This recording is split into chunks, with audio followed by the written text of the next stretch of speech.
everybody. My name is Nick, and welcome to this week's episode of the Friday Night Frenzy, where everything is canon and the topics, they're more like a set of guidelines than actual rules. Hello, Master Sergeant. You're getting your pre-game on. Hey, Tevya, how you doing, buddy? And joining me, as always, is Super Wonder conspiracy theorist Jared from Comics League. It's not a conspiracy if it's true. In your head at least. And Nick was the dude that was telling all the other dinosaurs, don't worry, that asteroid that's coming in, that'll go right over us. Oh my god. Like, the empirical data showed it would go right by us. I had no reason to know that it would hit a gravity pocket and steer right towards us. How dare you? Trust the science. Exactly. All right, and then next up we have joining us today is my buddy Hero Darkly. He's got some stuff he wants to promote. We'll be getting to that in a little bit. How you doing, my man? I'm doing great, and it's Hero Dark. I don't know where people got Darkly Dark from. I feel that's a little bit, but yeah, I'm doing great. Thank you. Thank you. And next up on the list we have shipper extraordinaire Nyx. How you doing, girl? Pretty good. Nice. I noticed you kind of lit Twitter on fire last night with some certain shots. Very well done. All right, and lastly, we have the burnt out game dev himself, Chris. How's it going? Pretty good. So, we got a few kind of little things we kind of got to talk about first, but let's just kind of get the Deadpool out of the way first. So, during the Super Bowl, they dropped the trailer for Deadpool and Wolverine. What are your guys' initial reactions? Looks dope. Oh, I love it. Chris, what about you? Don't care. It's Oh, Disney. Wow. I'm not paying for it. Oh, there you go. Fair enough. And then Hero, what did you think? I mean, I'd say it's decent enough. Yeah, I'm half and half. But I'm like, I am hype about it. I'm just thinking to myself, can he do it a third time? I guess we shall see, shall we? Personally, I really liked it. It was kind of everything I wanted in a trailer, so I'm pretty hyped. Jared, what are your thoughts? I thought it was pretty good. I liked the interplay of Ryan and the other characters. And then obviously I liked how like my favorite joke was when he goes, I am Marvel Jesus. Yeah. Oh my god. Yeah. So that's pretty cool. So this next topic was suggested by the lady of the stream herself, Nyx. So Nyx wants to cook, and Nyx, go right ahead, cook. Okay, so I don't know how many people have been on Twitter the last couple of days or who even really cares about Persona. I don't normally. It's not really my wheelhouse, right? But this was something a bunch of my friends who really like Persona were tweeting about, and it kind of got onto my radar because of them, but I'm actually fairly invested because this is, I don't know, it's something kind of very personal to me. So I don't think it goes without saying, I am a fairly busty woman. No. Right? Never would have guessed. And I was actually very, very overdeveloped as a teenager. So this irks me a little because it's really not a big deal, but we've got people who are making all sorts of unsavory accusations, we'll say, to keep it YouTube friendly. Yeah. But so someone out there made a mod to improve the assets, we'll say, of one of the characters from, I believe it's Persona 3, a girl named Yukari. They're all high school students, apparently, from what I've gathered. Her, especially, I'm going to say, because the focus is completely on her. I didn't even notice anything until someone actually came out and just straight up said, "Oh, she's just got bigger boobs now." But this mod, literally all it does is make Yukari's breasts a little bit bigger. That's it. That's the whole thing. And people are foaming at the mouth because this is a terrible thing. Clearly. Why is it terrible? Well, because they're sexualizing a minor, allegedly. And yet, I don't like to we're kind of, and the thing is, these same group of people will then justify that very same action. It's okay when they do it, and that says I'm going to just skim over that as much as possible. Yeah. But like, this is something that bothers me because, like I said, I was very overdeveloped in high school. And I genuinely did not notice the change until it was like outright pointed out to me. Yeah, I didn't. I always. Sorry. I would not have noticed anything. I legit, before it was mentioned to me, kind of just skimmed over like, I don't see any change. Like, what's wrong? Is their skirt too short? It looks like a normal school skirt. There's no change in the outfit. It's a school uniform. What's going on? Are they? Did they take it down? Did like the developers or something like take The down developers did not take it down. Nexus did. Yeah, Nexus. that sounds about right. Because Nexus, within the past, I'd say year or so, has really gotten compromised. Chris, I think you're probably more familiar with this than I am, but like, I believe what happened was the developer, the original creator of Nexus, basically turned over control of the site to his girlfriend, and she's been kind of running amok with like that's when really like all the takedown stuff really ramped up. Oh God, yeah. Like, it was taken. Chris, you're roboting. Sorry, I have no control over that. I think it's my dying Ethernet card. Am I still roboting? No. No, your conversion of the Borg is not yet finished. Resistance is futile. Resistance is futile. No, yeah, so I remember a while back the Miles Morales game was pushing all sorts of propaganda, and that had the rainbow flags and it had the big BLM wall painting or whatever, and somebody made a mod and put in United States flags instead of I mean, do you want to know how little the mod did? All it did was change a flag in the code, because it basically, if the game detected it was in like a Middle East region, like you're playing in Saudi Arabia, it would get rid of that stuff, because it's like the old joke. It's like every time Pride was along, but that's the USA, rainbow. But that's the UK, rainbow. But that's the Saudi Arabia, normal. Yep. Yeah. And the thing is like, I don't like, if there are mods out there that are offensive, like I mean, I worked on a very offensive mod. I hold the record for the fastest taken down file for File Planet. But that sounds about true. Yeah, it involved certain individuals in a certain high school back in the late '90s.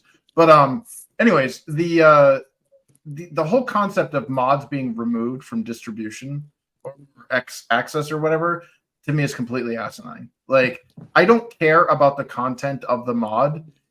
These are community created assets. Like, I don't care what it is. It could be the most, literally could be the most offensive thing in the world to me. Like telling, but you don't have to install it. So what's the problem? Yeah. The problem apparently is that it's out there to begin this. Yeah, and it's all, you can't regulate how people think, or like how dare people try to enjoy something the way they want. Yeah, you will own nothing and be happy. Yeah, like if they wanted to make a Miles Morales mod where like they replaced Mary Jane with Mark John or whatever, and it was a dude, big buff black guy or whatever, like, more power to you. I'm not going to download it. I'm not going to play it, but you guys want to do that stuff? If I wanted to make a mod that replaces Miles Morales with Miles Tails Prower, I'm going to do it. Damn right.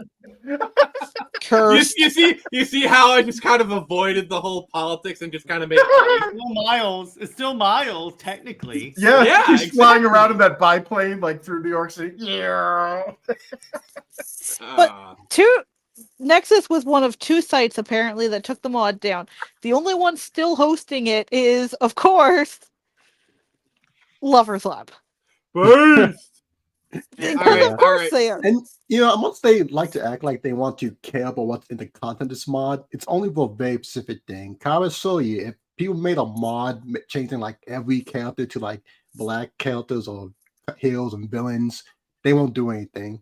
As But long as it's not murder. basically, Sorry, I couldn't help it. Well, Um, that's Very the good. thing. Nexus has hosted a whole slew of mods that were like more violent.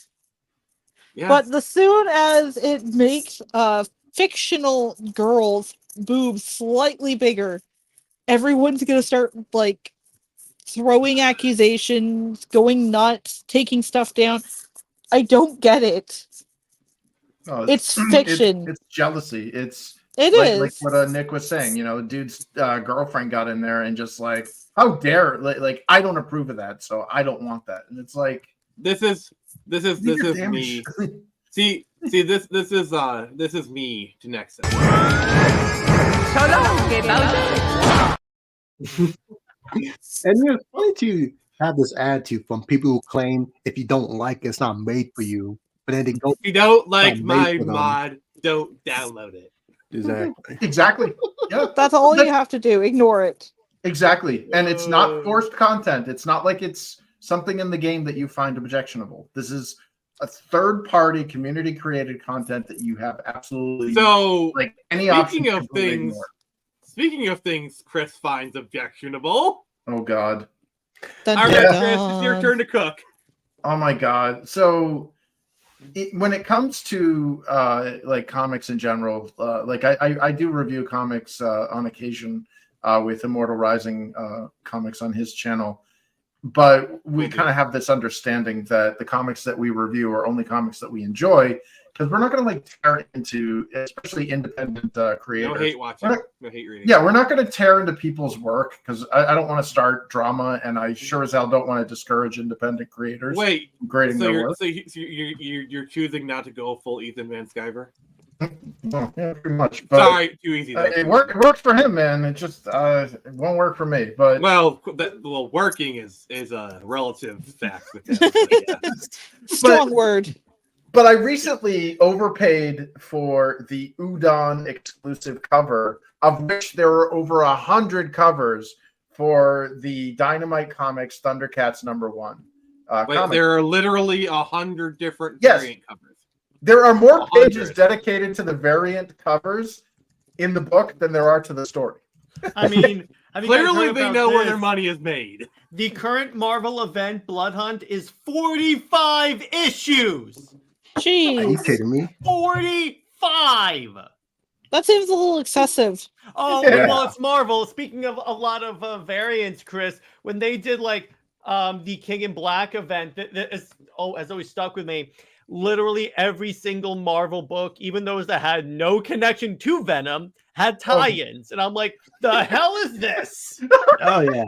See, I remember. I think it was like recently. I bought like a Marauders book. It had King on Black on it. I'm just like, oh wow, this might look cool. What is this about? Regretted it. City story. It was literally such a nothing bug off. Yeah, I'm just here because of events happening. Now I'm on the sleeve.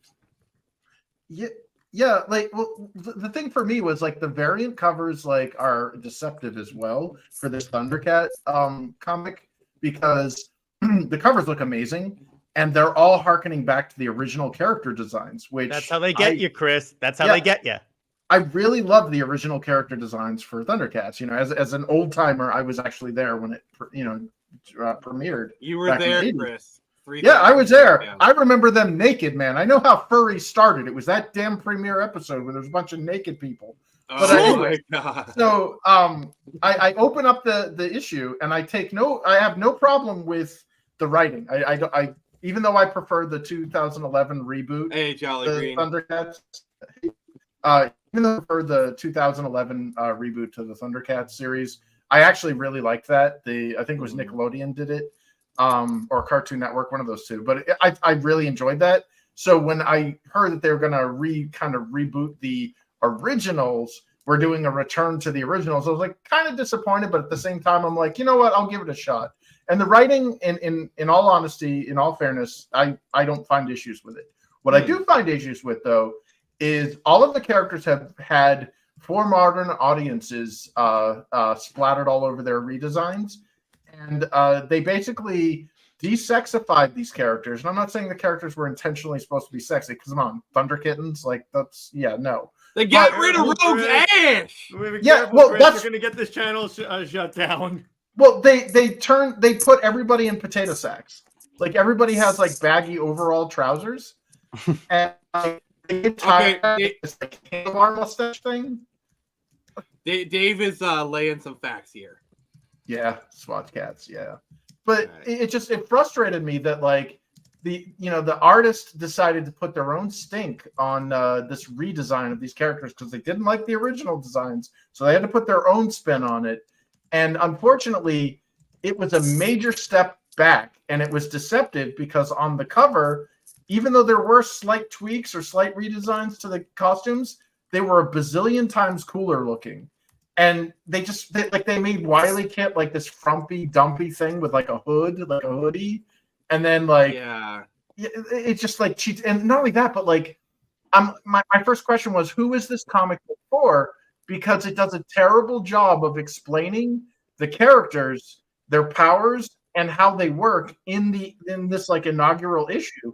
For example, that's something that like a lot of like modern property reboots kind of this pit they fall into. Like they take a property for kids that adults love, and it's like, okay, we're gonna reboot this property.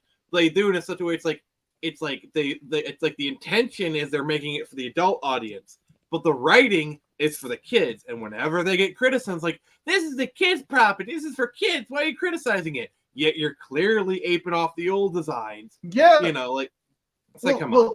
Well, what they did was they put the story in a way so that fans of the original will have a complete understanding of what's going on.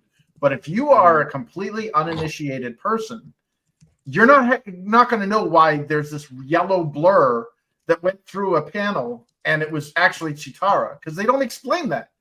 So the redesigns are going to piss off the original fans, and the new people aren't going to understand what the hell. Congratulations, you managed to piss everybody off. Yeah, and like I generally can save space to everyone.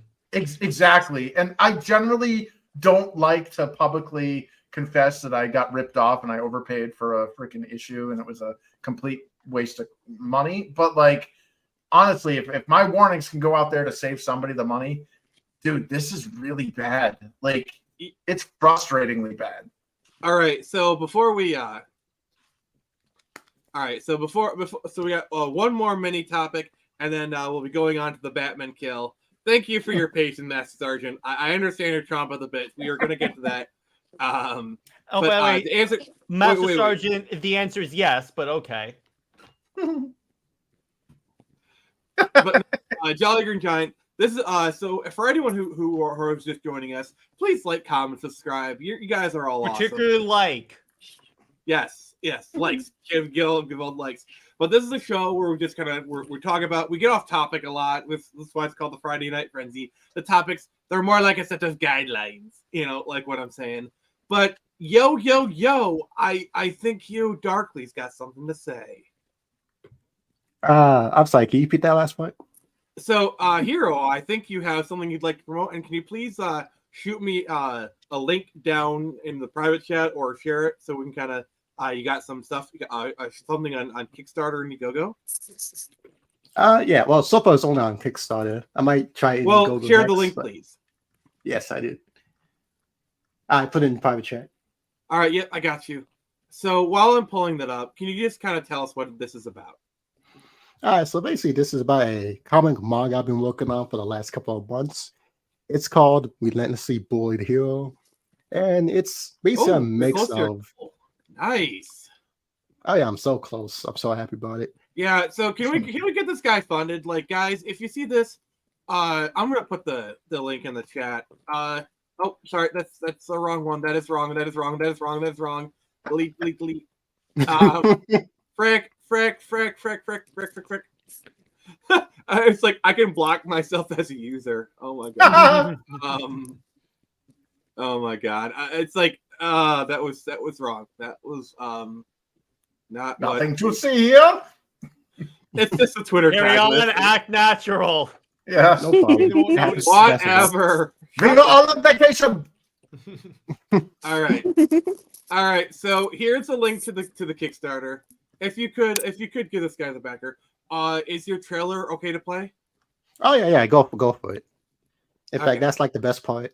As pillars of society, heroism must stand proud, Alright, let me just no get this matter out of the way. what, through injury, madness, nihilism, and even death.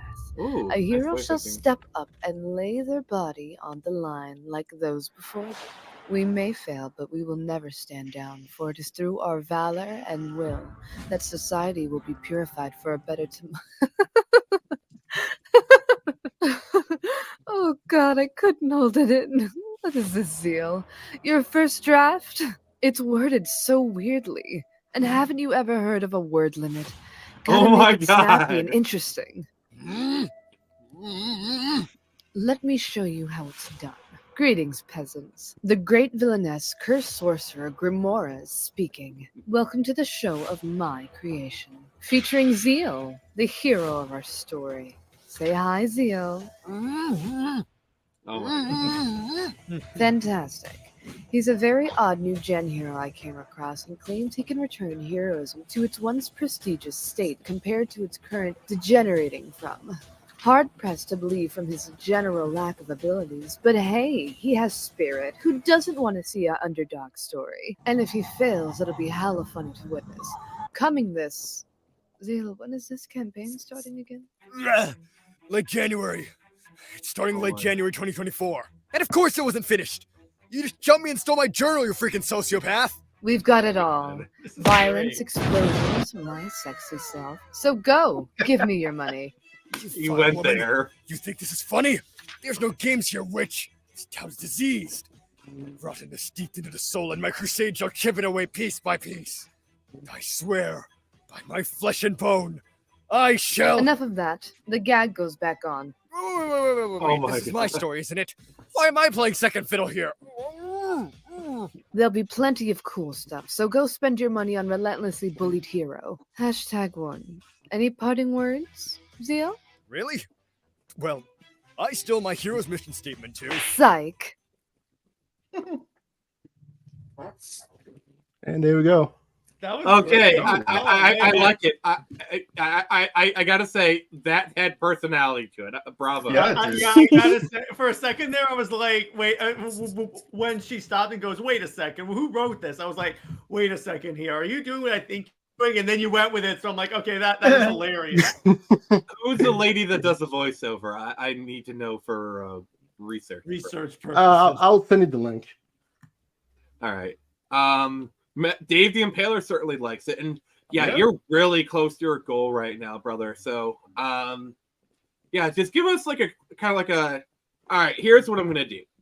I'm gonna give you 30 seconds, and in those 30 seconds, you are gonna pitch us on that book. You can say whatever you want in your 30 seconds. Keep it PG, but you will have the floor. I almost give you 30 minutes, 33 minutes. No, we're not doing that. All right, here, Darkly, 30 seconds, go. All right, so basically, this is featuring a new hero and a veteran villain who are in a binding deal. So the hero can't get rid of the villain no matter what he tries. And so, despite this, he still tries to be a great hero, striving for greatness, to do great stuff, despite constantly being bullied and harassed by this villain who just follows him around, messes with him, and just fucks with him a lot. So the story just follows a hero trying his best with a big titty goth girl bullying him. Nice. All right. 30 seconds are up. Just I said PG. You made it PG-13 with that, but so Oh, shoot. try and keep your language under control. This is a Christian Minecraft stream. IBE side. They had me at BTGG. All right. Don't worry. Remember, Neck is an elderly man that's very sensitive about all that. All right, please go back this project. He is so close to getting funded. Hero's always been a good pal of mine, so when he asked for some promo, I was more than happy. Hell yeah. Will Buster 3 hours? No. So Hero, you're more than welcome to hang around, participate in the discussion. You know, you're so you can dip if you want, but you're more welcome to stay. So now it's time for the main event. Should Batman kill? Yes. Oh, I'm the Lord of that's Comics. The answer is yes. I am the answer. I am the Lord of Comics, so the answer is yes. but it's my stream. Bow before my greatness, my subjects, and my I'm very not mad. elderly court jester. Oh dear God. Explain. Well, because here's the thing. Now, when I approach this, and Pika basically summarizes what I say is like kill yes, murder no. Yes, updated to a no murder rule because there's a difference. Because here's my issue with Batman as a character. To be clear, I still love Batman, but here's my one logical inconsistency I see as Batman. So he's like, I won't kill or anything like that, but let me throw razor sharp batarangs and use a Batmobile that has riot suppressive guns that fire beanbags at like 45 miles per hour at people. He's using non-lethal bullets. At least that's, or as Gotham Knight said, non-lethal armor-piercing rounds. What? Yeah, that's what they said in Gotham Knights, by the way. So when I they pierce armor, you know they also pierce flesh. Yeah, exactly. But the thing is, here's the issue because here's the thing about Batman is that particularly when it comes to the Joker, because Batman's whole thing is like, okay, I fight them, I throw them in Arkham, and then eventually they can get better. But I think he's seen by this point, he's been Batman for so long that the Joker's not going to get healed. So, and he's putting them in Arkham, knowing he's going to break out. And then by that logical train of thought, Batman is at least half responsible for everyone the Joker killed. Well, here's my counter argument is there has to come a point where the justice system needs to step in. So I don't know if New Jersey has a death penalty in the DC universe. But at the very least, you can make it like clearly Arkham is not holding the Joker, so just throw him in, literally put him into a Argus prison, like just sedate him. Actually, Nick, it's interesting you mentioned that because in the prequel comic to Suicide Squad Kill the Justice League, that's what happens. Amanda Waller and Argus take over Arkham Asylum, upgrade the hell out of it, and make it an impenetrable prison. Yeah, exactly. Smart. See, this is kind of my counter argument. Should Batman kill? Personally, I think sometimes he should, but I'm a little. I feel like it's a little more nuanced. Where sometimes the justice system should step in, and clearly Arkham they need to change the locks because the Joker is it's too easy to bust out of Arkham, and throw him into a hole and forget the key. Or just call Superman, hey, Clark, can you bring that Phantom Zone projector? Yeah. throw him in the rotating square. See, this has been my argument too. Why doesn't, obviously from a real world perspective, it's because the Joker sells comics. He's getting them big bills. Mm-hmm. But from a lore perspective, why wouldn't anyone else step in? Ever. Yeah, that's they did, but they call him evil in those books. Yeah, that's the kind of the problem is there are two different ways to approach it. We can approach it from a meta perspective, where the reason why he doesn't kill is because he just burned through his Rose Gallery in like a month, and then the lore reason. I want to more tackle this from the lore reason because it's very easy to talk about this from a meta perspective. Very easy. Well, yeah. Here's the thing. Here's how Batman can solve this issue. Are you ready? He doesn't have to kill the Joker. He lets him escape. Hey, and takes out his phone. Hey, Jason, he's gonna be here, and here. Exactly. I'm not telling you to kill him. I'm not telling you not to kill him. So what you're saying is Batman doesn't have to kill the Joker, but he doesn't have to save him either. Yeah. Jesus, just aim. I can't believe that was ever a line in a Batman movie because you're still killing him by your own justification. Well, Joker- well, not that, but original You Batman know, did that kill line. people. You could not have given me a better setup. Batman's first appearance on that, Chris, he knocked someone into a vat of acid. Yeah, he killed people, and the only reason What are why you he talking about? doesn't He kill tripped. people, yeah. Well, the only reason why they made that part of his character was because of the Comics what was code. that? The comics. The Comics Code Authority. Yeah, the Code Authority, where they kidified it and put in Robin and all that crap. Like that was to make Well, comics. Robin especially for predates the kids. Code Authority by about 20 years. Yeah, he Yeah, does. but it wasn't. He's like, the whole it- reason they got the Comics Code Authority. Yeah, exactly. But he went from like his tragic origin of the orphan that was basically being groomed to be the next vigilante to being his like plucky sidekick. You know, it's like the Bucky thing with Captain America. It's that whole like we got to get kids involved now. Like, and it's Well, like Robin and Bucky come from an era of comic book thinking to where, okay, we need a kid's sidekick so the kids don't relate to Batman. We need. Oh no, I got to do my like New York Jewish voice. These kids, they don't relate to Batman. They need a plucky sidekick that's like 12 years old and to somehow fight crime. you did that really well. Are you sure you're not part Jewsian?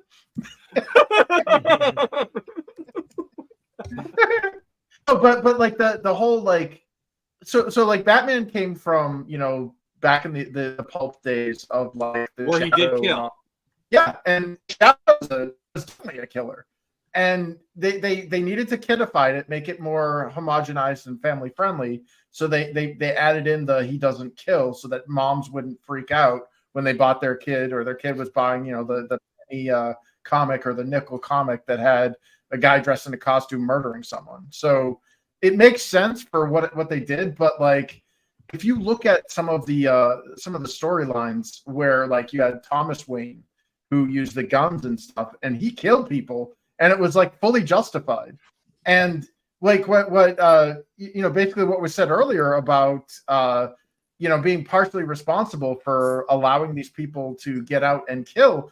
Yeah, that's totally like I mean, I have to apply my own morality. If I may offer a counterpoint, I actually really do like the justification they use to why Batman doesn't kill. Like he says, if he kills, he becomes just like them. Yeah, because Batman has always been a character who walks the moral line of sanity. If you basically think about it, Batman is the quintessential character who does evil things for the sake of good. He is basically, in any other book, he would be the ultimate villain. So you're telling me he's the best at what he does and what he does ain't nice? Yes, he is Darklaw. But the thing about that, even that, and they basically did something like that in Under the Red Hood, which was the most BS thing ever, where he goes, if I kill one person, I'll kill everyone. And I'm like, no, you won't. Actually, I would say there has been storylines where, like, I actually think Titans, the Titans TV series, actually kind of covered the storyline really well. Because you remember that dream sequence where he like killed the Joker and then he like snapped? I'm sorry, even though you didn't show Batman, he was freaking terrifying. But Nick, that was the dream sequence of Dick Grayson's dream of where it could have gone. I know, but it perfectly illustrates to me just like the whole like if I kill one person, I snap and I become a murderous psychopath. And I'm sorry, but a murderous like serial killer Batman is freaking scary. It's called Grim Knight. Yeah, but I also should really be. liked that there was a funny thing about that, which the thing about that, the other funny thing to consider is that I'm wondering why are any of the criminals afraid of him anymore? Because they know he'll put me in traction, but they won't kill me. So why do I care? And plus, with the Gotham like revolving door, I'll get out in like shortly. Well, here's the thing: the common thug, has to fear Batman because Batman won't cripple the Joker, but he'll cripple his thugs. Because here's the thing about Batman: he won't kill you, but he will beat you to the bloody pulp. So you're drinking through a straw for the next month. You literally threaten that. and he will break your legs to where you become a quadriplegic. But no, he didn't kill you, so he's morally good. Well, here's the thing. Batman has I maintain every single version of Batman has killed. It's just they use BS justification. Like, I didn't exactly directly attack them. All I did was I blew up that barrel that happened to be right next to them. The Rube If you're Goldberg. talking movies, I agree with you. If you're talking like movie-wise, yes, I agree with you. Well, comics, yes, because he runs in and like those razor-sharp batarangs that get embedded in people's skin. You can, if a batarang gets embedded in your arm, it's not hitting an artery. And then it's like he rams them with the Batmobile. Yeah, they're dead. Oh, do you remember the Spawn Batman crossover where like the finale is he throws a batarang at Spawn's head? It gets right in his face. Yeah, I love that. Yeah, but because he's basically undead, it's just basically just more of like a headache. And the funny part is that in the normal Spawn comics, remember that crossover is not canon to Spawn, but Spawn also has the exact same scar like that in the comics. So people thought that was because Batman. Well, my thing about the not killing is it kind of has like a paradoxical effect. Am I roboting? You were a little bit. Oh, okay. Well, so my thing about the not killing is that it has a paradoxical effect where there's no consequence anymore. There's no stakes because you know that at the end of the conclusion of this, one of two things is going to happen. Either it's away, which wasn't good, or the villain is stopped but not dead, and will go and do something else later on. Like I want, like part of me as a reader wants that satisfying conclusion of this monster has been slain, and it's never going to be able to do anything again. And they can't do that because there's too much. You have to meta it. Like at some point, you're like, God damn, this is the third time getting out of Arkham, or his 100th time getting out of Arkham. At this point, Batman's got to be like willingly an enabler. Yeah, kind of like. But here's the problem though. Like, let's say you do a storyline where Batman faces Razor Guy. I'm just inventing a villain. Taser Face. Taser Face. That's better. Thank you, Jerry. Condiment Man. Condiment King. Tight Man. Hell yeah. But like, let's say it's meant to be a one-off villain, and then they kill him off. But then it turns out, oh my god, this character is so popular. Like Boba Fett is a perfect example of that. Boba Fett was not meant to be that popular, and it and when George Lucas killed and the whole Sarlacc pit is still a problem that they have to work around because they kill Boba Fett in Return of the Jedi, and they constantly that's been a problem they've been dealing with for 30 years. Like, how do we get Boba Fett out of the Sarlacc pit? Well, why not just do a copycat? I mean, if the character is that, if the brand is that successful, like Joker, they've already made it a point that there's like 100 different Jokers. Like they did a storyline called Three Jokers. Yeah. Oh yeah. Yeah. So Which like, is good.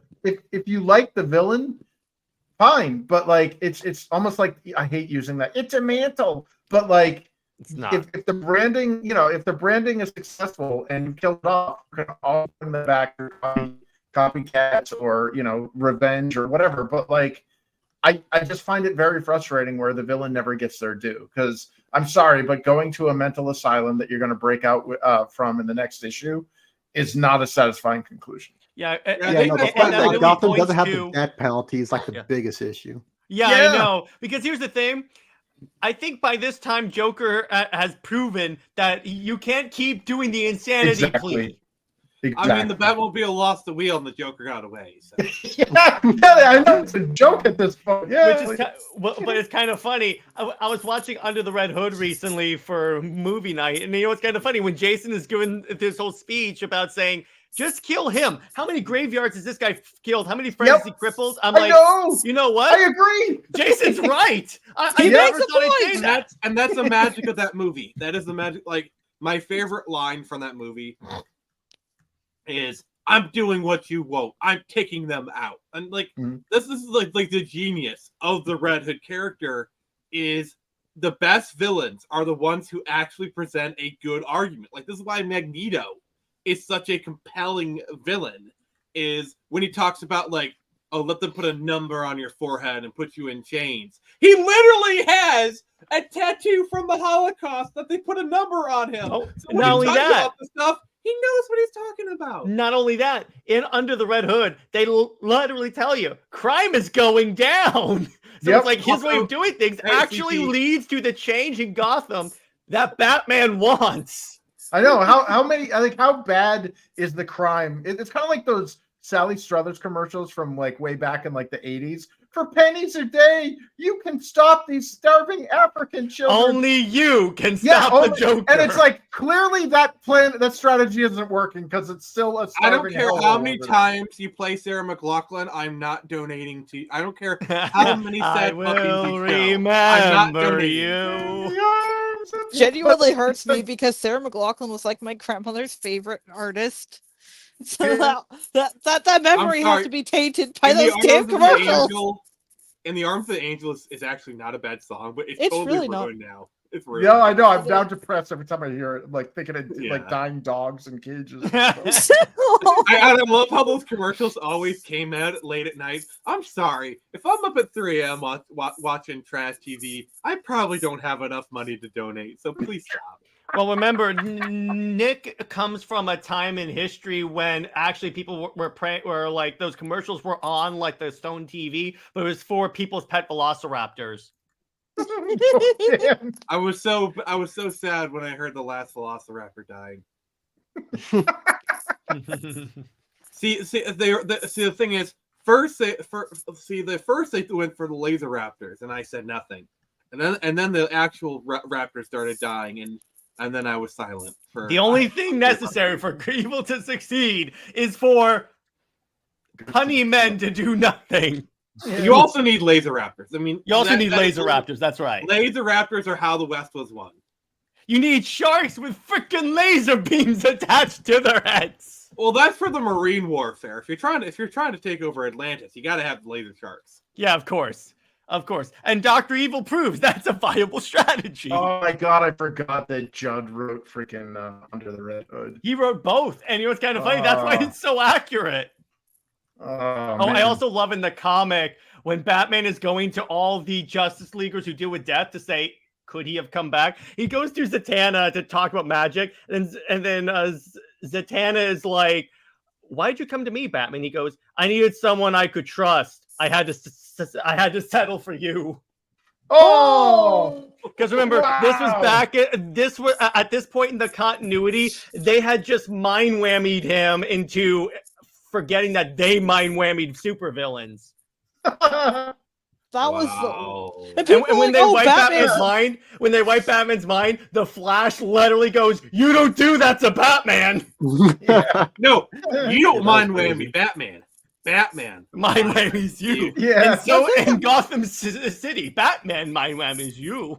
I think the Yeah. funniest thing about that plot point is that it's what caused Batman to become so over paranoid because he was right.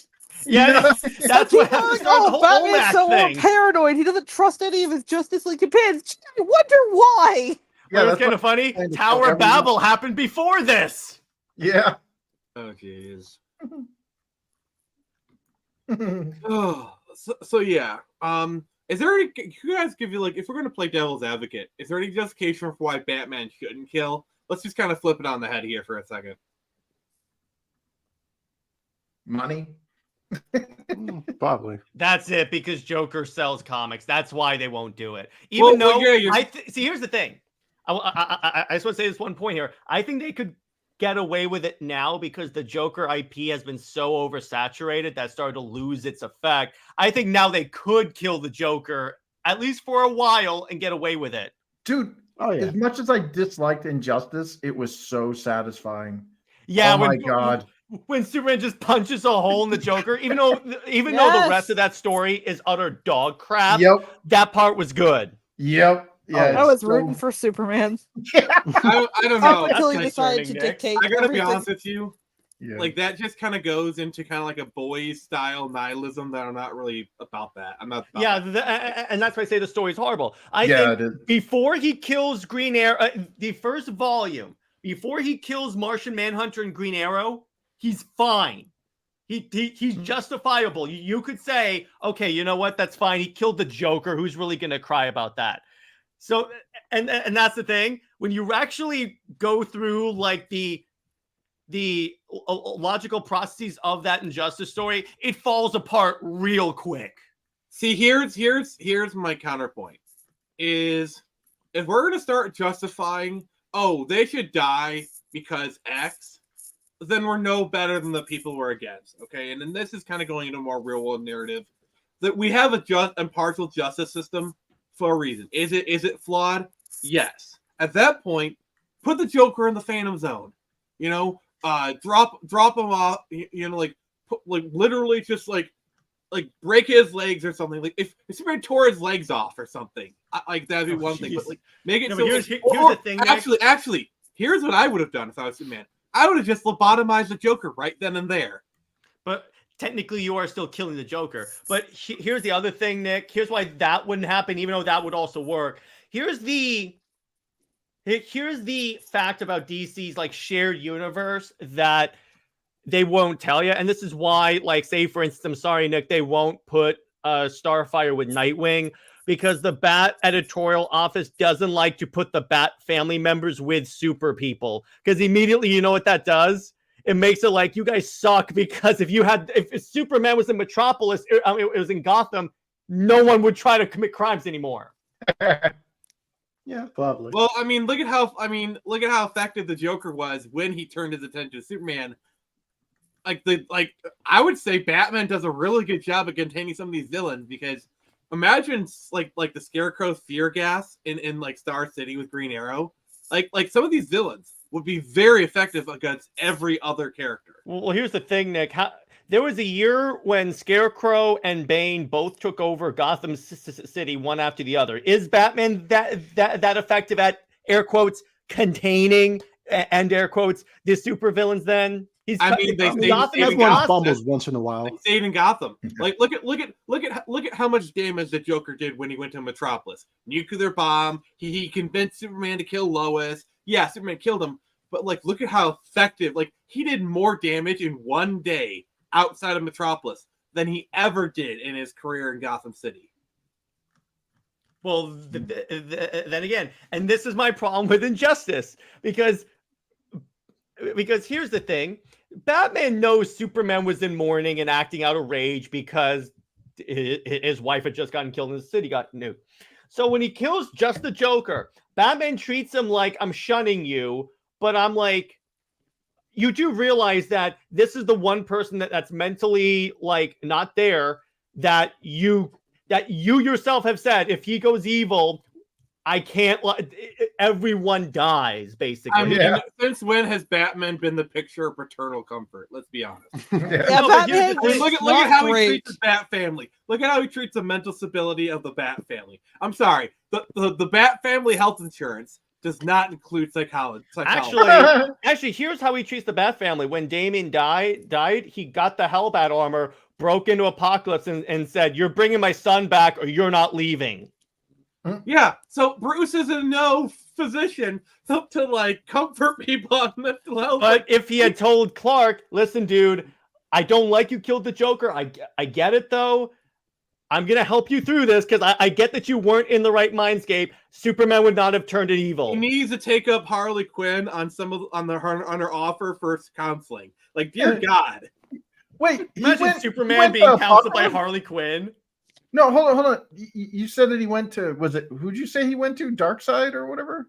No, yeah, he went to Darkseid because I think it was like somehow Apocalypse was involved with the death of Robin, so he got the Hellbat armor, which was designed to fight Darkseid, kicked Darkseid's ass, and said, "Oh, and actually, Darkseid basically offered, I can bring back either your parents or your son. Pick one." He picked his son. Oh, so there was. Because I was going to say, like, they could have explored that in an Injustice and just said, bring back Lois Lane. Okay, I gotta. Then again, Chris, no one wants Lois Lane to come back to life because she sucks as a character. I was wondering when you were. I had to. It was let it go. I just had a 2,000 view video about people saying they hate Lois. So no, I'm not letting that go anytime soon. I'll be in my bunk.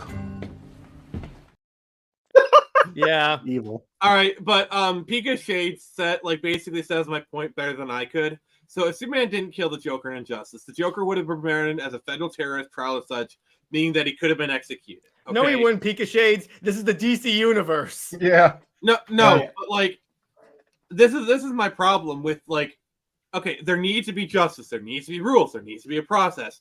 And yes, Pika Shades is right on the money. I mean, obviously Superman killed him because then we wouldn't have a story. I get I get the meta reasons. We can argue the meta all along, but I'm just trying to argue from more a logical point of view from lore standpoint, where Joker would have been tried as a terrorist. New Jersey not having or whatever, Kansas not having, wouldn't, because this has been a federal crime, and he would have been executed and then problem solved. A lot of these villains do such high crimes they could be prosecuted on a federal level. You think the banks that Two-Face robs, at some point that does become a federal crime. Plus, you can the government could have just passed a law where it's like the Villain Act, where if a villain does a certain amount of crime, it automatically becomes a federal crime, and to where so that way it's like there. But here's what you're ignoring. If it becomes a federal crime, Amanda Waller is going to recruit them for the Suicide Squad. They're not getting killed anytime. There's too many levels for them for that to actually work. Well, also, very few people actually escape from the Suicide Squad. I'd rather they be in the Suicide Squad than committing crimes.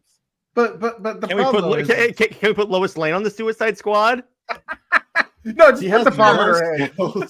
No, but the thing is look at our own modern day justice system. We literally have criminals walking the streets. Look at the illegal aliens that beat up cops in New York, and they were let go, and they committed crime sprees elsewhere. Lex Luthor literally getting away with murder is the most realistic thing about the DC. Yeah, I'm in Justice League when he gets to run for president. I'm like, first off, that's not, if you're convicted of a crime, you can't run for president. So I don't know where the hell that's coming from. But the fact that people still vote for on that point. The fact that people still vote for him when he has tried to destroy the world multiple times. Oh, we are so walking the razor thin edge of politics here. No, I'm saying the people in the DC universe are freaking morons. That is true. I am completely being silent on this topic because anything that is said in this section will be clipped and used against us. It'll be used against you, Nick. But actually, in that case, I'm going to tell you one thing that I'm totally fine with being clipped. Lois Lane should be on the Suicide Squad and then send on her own suicide mission. Amanda Waller, give me the detonator. No. Amanda, and it's like, oh, and by the way, Lois, I know I said you're on the Suicide Squad, but I hate you. Boom.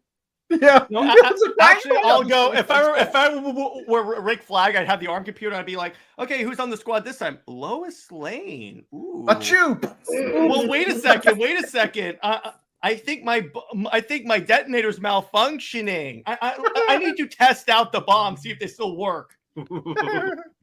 I need to take out a character that has yet never sold a book. What was that one that died in the movie? I need to test to see if the Wi-Fi is working. Let's kill a useless character. Okay, Lois will do. Oh, when they're introducing the Suicide Squad members, like in the first movie, they go, there goes Slipknot, the man that can climb anything, and I'll go, here comes Lois Lane, the supposed great journalist that couldn't get that Clark Kent is Superman and only exists for her own edification. No. Late breaking news. Her subtitle is "She's useless. There's nothing else to say." Yeah. She's useless and drags down the Superman book. There you go.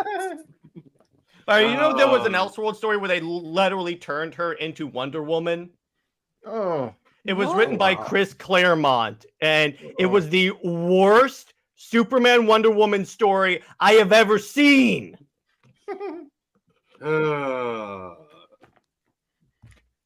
Imagine if Lois was in the Marvel universe. It would make the Marvel universe even more annoying. No. Imagine, no. Imagine there's the Marvel DC universe has merged, and all of a sudden, Iron Man shows up to the Hellfire Gala with Lois. Well, I know what book I'm dropping from my pull list. Well, actually, he can't now because he's married to Emma Frost from the X-Men. Oh, by the way, did you notice that like there's actually like there's a flyer in the X-Men 97 trailer for the Hellfire Gala? It's spreading! Oh no! Krakoa! We're never gonna escape the freaking Krakoa! They're gonna be on an orgy island again!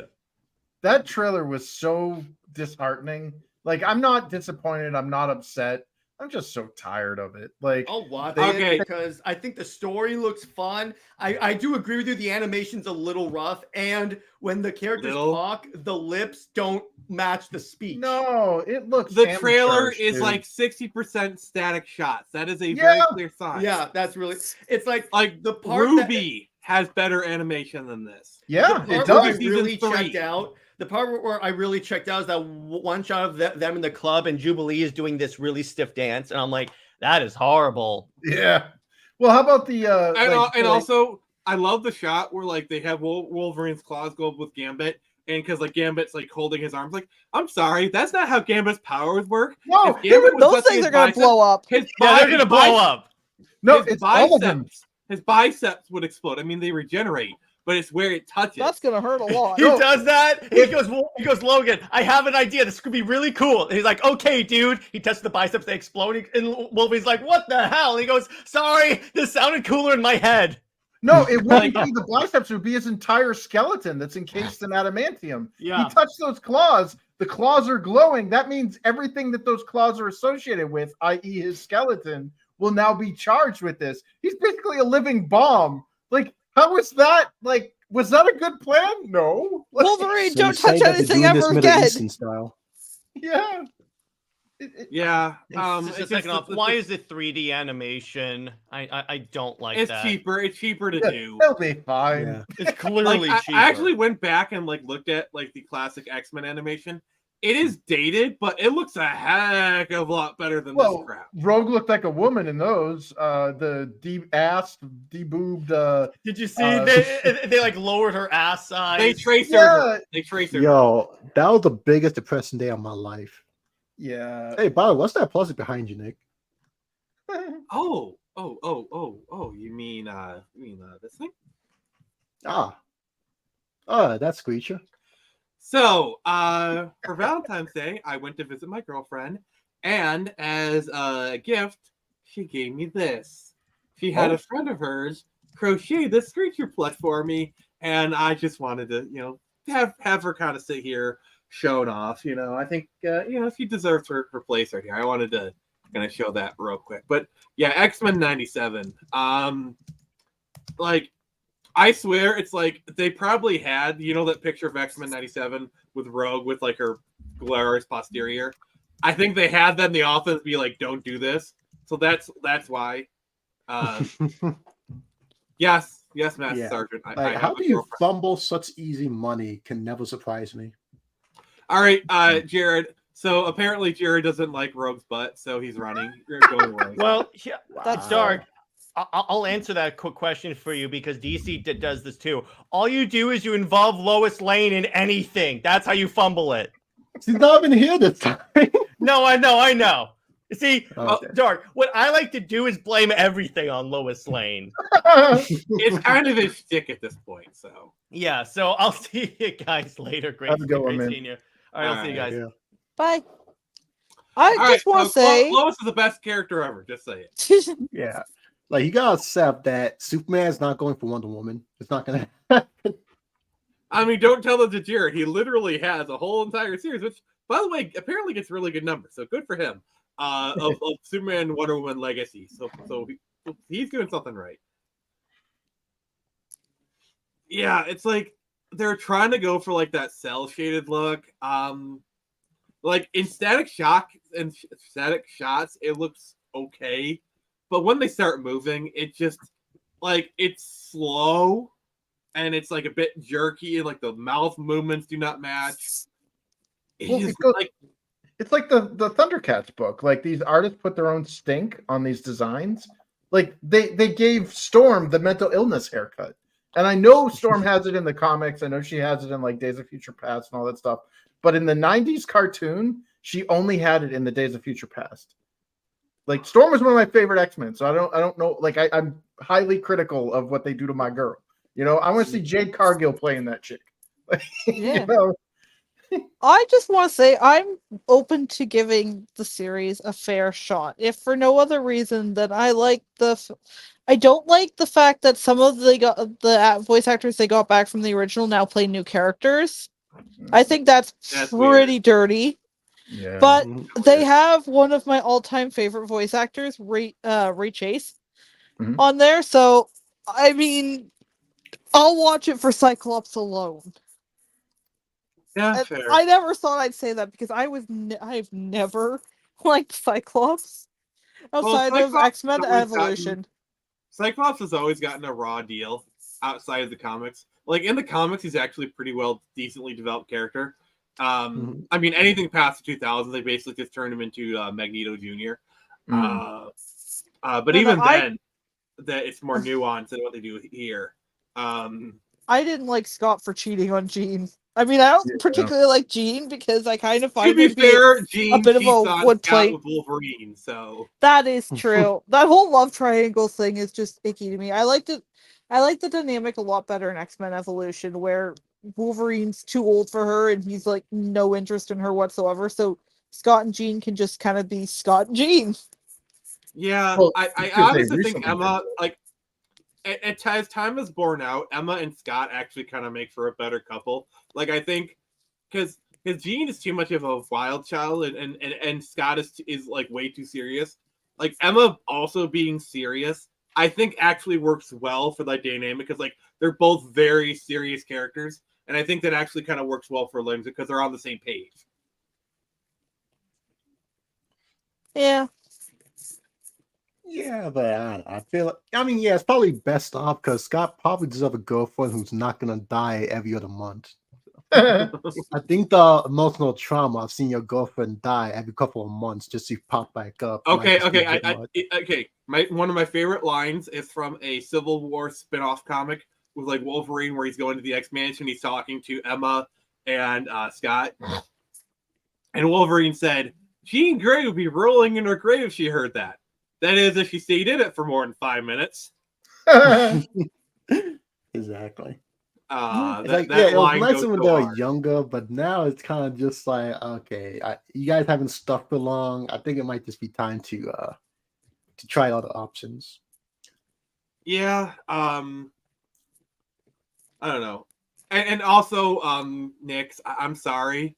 When it comes to X-Men Evolution, Scott and Rogue, I'm sorry. The chemistry was there. They are very cute. Her crush on him is adorable, and he's such a sweetheart to her. Yeah, it's like, I honestly think, like, I'm Like- sorry, I ship Cyclops and Rogue. I don't know what their ship name is. I'm sure there is one. But it's just him and Jean, they're breaking up every other episode. It's like they're together just more out of obligation than anything else. That's what I feel. Yeah, Oh, understandable. but that Yeah, I think it that's like really the biggest issue with will they won't they series is that after a while it just makes the like maybe once you're a big fan of it you're okay with it, but once you go out of it you kind of just go like, yeah, that's a Also, very toxic relationship. Yeah. since we're on the topic of X-Men Evolution, can we talk about Kitty and Avalanche? It is such an adorable, like kind of like teenage, Yes. like puppy love kind of situation. Oh my Well, gosh, like, yes. No doubt.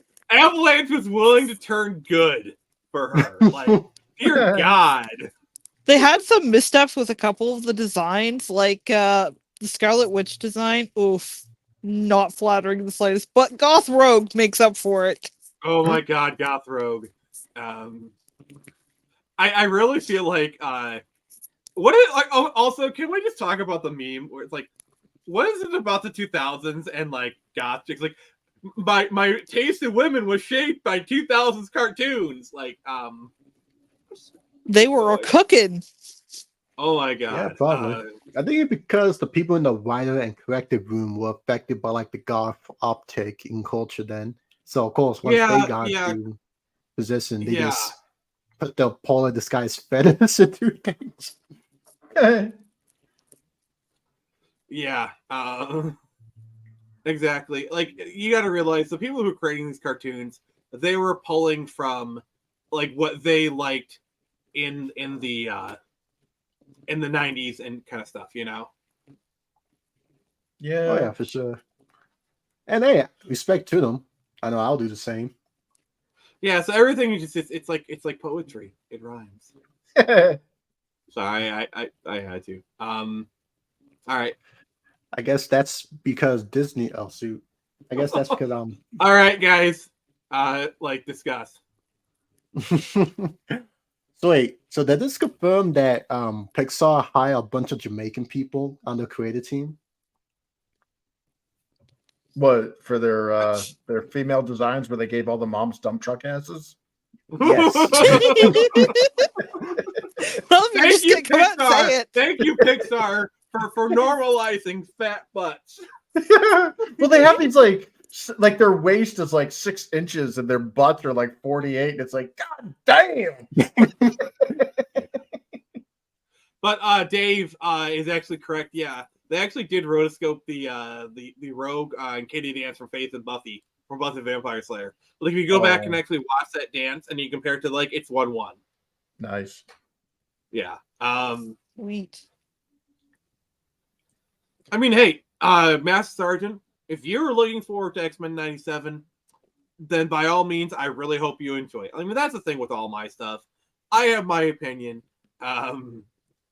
Yeah, Dave, as usual, is on the money. But that's the thing. Like with all my opinions, they're my opinions. Yeah. If you like something that I hate, more power to you. Like Yeah, if you came up and you said, I think the Marvels is peak cinema, I would disagree with you, but at the end of the day, you have every right to share your opinion. That's really hard for me to say that, but like, yeah, like, well, I don't know. Yeah, I have to echo that because there are a lot of things I don't like in what I consider a hijacked culture, but that doesn't mean that I'm telling other people not to like it. I mean, dude, this is a pretty joy in something that I don't. More power to you, you know? Yeah. Again, I'm dumping on something because I dislike it. I'm not saying that everybody else should. Yeah, I mean, yeah. At the end of the day, we all have our own tastes. We don't have to. Like Black Reaper Kai, it tastes like chicken because everything tastes like chicken. Sorry. Yeah, it's like I don't know. Like, see, the thing where I draw the line is, and this is kind of like a catchphrase I have: disagreement is okay, disrespect is not.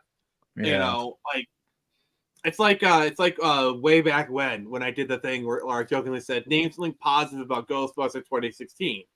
You know, it was meant to kind of be more of a joke kind of thing. And there are people who genuinely like the movie who actually came into my comments and listed things they genuinely liked about the movie. You know what? That was perfectly okay. I like those comments because they were engaging with me in good faith. You know, like, hey, this is what, like, I know you're trying to crap on the movie, but let me tell you what I generally liked about the movie. And you know what? That is cool. I may not agree with those points, but they are engaging me in good faith, so I feel by obligation to engage them in good faith. Like, that is fine. Like, I'll have a discussion with someone about Ghostbusters 2016, but why they liked it and whatnot, and we can have it back and forth, and I respect their opinion. You know, I can disagree with them, but it's their opinion. If someone generally loves Ghostbusters 2016, cool. I think it's shit. Also, I can't wait for Frozen Empire. I'm just gonna say that. I mean, yeah, you know, I like things like Beyblades and Monsunos, and I don't think they'll exactly. And you know, yeah, of course, now they're popular, but I think that's just more of the nostalgic past factor. But like 5-10 years ago, you know, you probably hardly have anyone who will say something good about it. But hey, I don't meet others like everything I like. Yeah, I'm indifferent on Beyblades because like Beyblades came out like right after I kind of checked out of current modern stuff. Like Yu-Gi-Oh was kind of the last thing I kind of got into because like that was kind of like the tail end because you got to realize like around there like I graduated from high school in 2006, so like I was entering my mid to late teens by the time Beyblade came out. So like I was aware of what Beyblade was, but I was kind of past the demographic by then. You know, I was more concerned about like, ooh, I want to play some fun, you know, whatever kind of thing. Yeah, I got you. I mean, And I feel like that's the issue with nowadays, that everyone always wants like complete validation from everyone around them on every single part of their life. Yeah, like everything bro, for you- everyone. exactly. Like, bro, you're not your dad. You do not need to agree on everything. Like, we can have a disagreement. You can like vanilla, I can like chocolate. Like, we don't need to freaking both go, oh, we want to both eat mint all the time. It's like, no, that's I boring. mean, hey, there are some people who like mint chocolate chip ice cream. I can't stand it, but if I think if my girlfriend said, hey, I like mint chocolate chip ice cream, can you get it for me? Like, okay, yeah, sure. I mean, it's just gonna be just for you, but hey, I'll buy it for you, whatever. I mean, hell, like for example, let's say you're dating a vegan, and she says like, yeah, I don't eat meat, but I respect that you do, and it's like you respect that they don't eat meat, so you kind of make compromises, but it's a respect thing, yeah. I mean, Yeah. personally, to me, I think anyone who likes mint should be oppressed, but that's just my opinion. Black Reaper Kai agrees with you. Okay, let's just kind of do this thing. Like, what are some of your favorite flavors of ice cream? I'm kind of curious now. Nix, go ahead. Some of my what? Favorite flavors of ice cream? Oh, Neapolitan, because it's got all three of my favorites. You like you're very prideful about that, aren't you? Yeah, well, I like vanilla, I like chocolate, and I like I don't like all versions of strawberry Nick. ice cream, but You didn't get the joke. Neapolitan pride. Yeah, pride, like rainbow. oh, Now she gets it. Oh, Chris, what about you? I'm Asian. I don't eat ice cream. Wow. Wow, that's a stereotype. Yeah, well, yeah. Europeans are the milk drinkers. Non-Europeans are generally lactose intolerant. It gets worse as they get older. And I'm old, so yeah, El Viento de Muerte comes to mind if I eat ice cream. Yeah, I'm very much of European descent, so I can like chug milk like a mofo. Lucky bastard. Yeah, that's the thing. Like lactose kind of came about in Europe as kind of like an evolutionary adaptation, and it's kind of stuck with a lot of people because like I do enjoy milk. I love drinking 2% milk. I love ice cream. I love cheese. I love all the lactose stuff, and because I've been such an avid like lactose enjoyer all my years. I've probably built up a lot of gut enzymes, so I'm probably good for the rest of my life. I'm lactose intolerant, unfortunately. Oh, yeah. That's rough, buddy. It's rough. Yeah. You gotta Rip take to the me. lactate pills. Yeah, they don't really help, unfortunately. Nope. And that lactate milk, I don't care what they say, that lactate milk is not like 100% lactose free. And I take it you aren't the fun kind of lactose intolerant where you can eat it, you just fart a lot. It's where like you just can't eat it at all. No, it's like pure Pain. hell in the stomach. Yeah. Pain and hurts. anguish. But yeah, there is certain lactose-free brands of milk that I find I can actually drink. I don't know what it's called specifically, but I got it from Farm Boys a couple of times a few years back, and nothing at all. Like, I was perfectly fine. I drank a lot of chocolate milk from them, which is just pure joy because I love chocolate milk and I can't drink it very often. Stereotype has been broken. The stereotype has been broken. Yeah. We've just solved racism, people. Racism no longer exists. We found an Asian who can drink milk. We've officially beaten racism, buddy. Oh, but Nick, go ahead. Continue. But yeah, no, I love chocolate milk. So the fact that I can't normally drink it unless I go to this very pricey organic food store that's like in the city. I'm nowhere near like an hour away from the city. All right, I live out in a small town. I have to drive to Ottawa, to the city, to go to a freaking organic food store to get chocolate milk. So this is footage of Nick's looking at a carton of milk. Yeah. It sucks because it's always overpriced too, and now especially with all the prices going up because of the Ukrainian war, We got another even one. more expensive. Chris, I think the problem is not because you're Asian; it's because you're weak. Okay. Sure. You lack Also, power. this other Chris guy is in solidarity with you. So, Yeah. oh my god, I'm loving this. Hero, are you Yeah, what's up? lactose intolerant? No, I can eat dairy like a normal person. Oh, so you Normal you are actually you are no another normal person. Cool. What's your favorite flavor of ice cream? So I'm basically between both chocolate. Most of the time it's chocolate, but when I want to feel a little bit healthy, I just go for vanilla. That's awfully basic of you. But Well, okay, okay. I'll need some so- complicated colors of other stuff. I just want something good to taste. Yeah. for me, I usually like cookie dough is usually my favorite, but I also love like double chocolate fudge, and we're talking like the basic flavors, chocolate.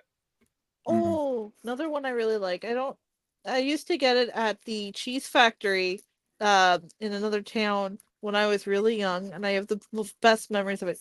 Bubblegum flavor with actual chunks of bubblegum in them. Oh wow. Yeah. You know what the best part about living in Michigan is? Superman flavored ice cream. Woo! Lucky?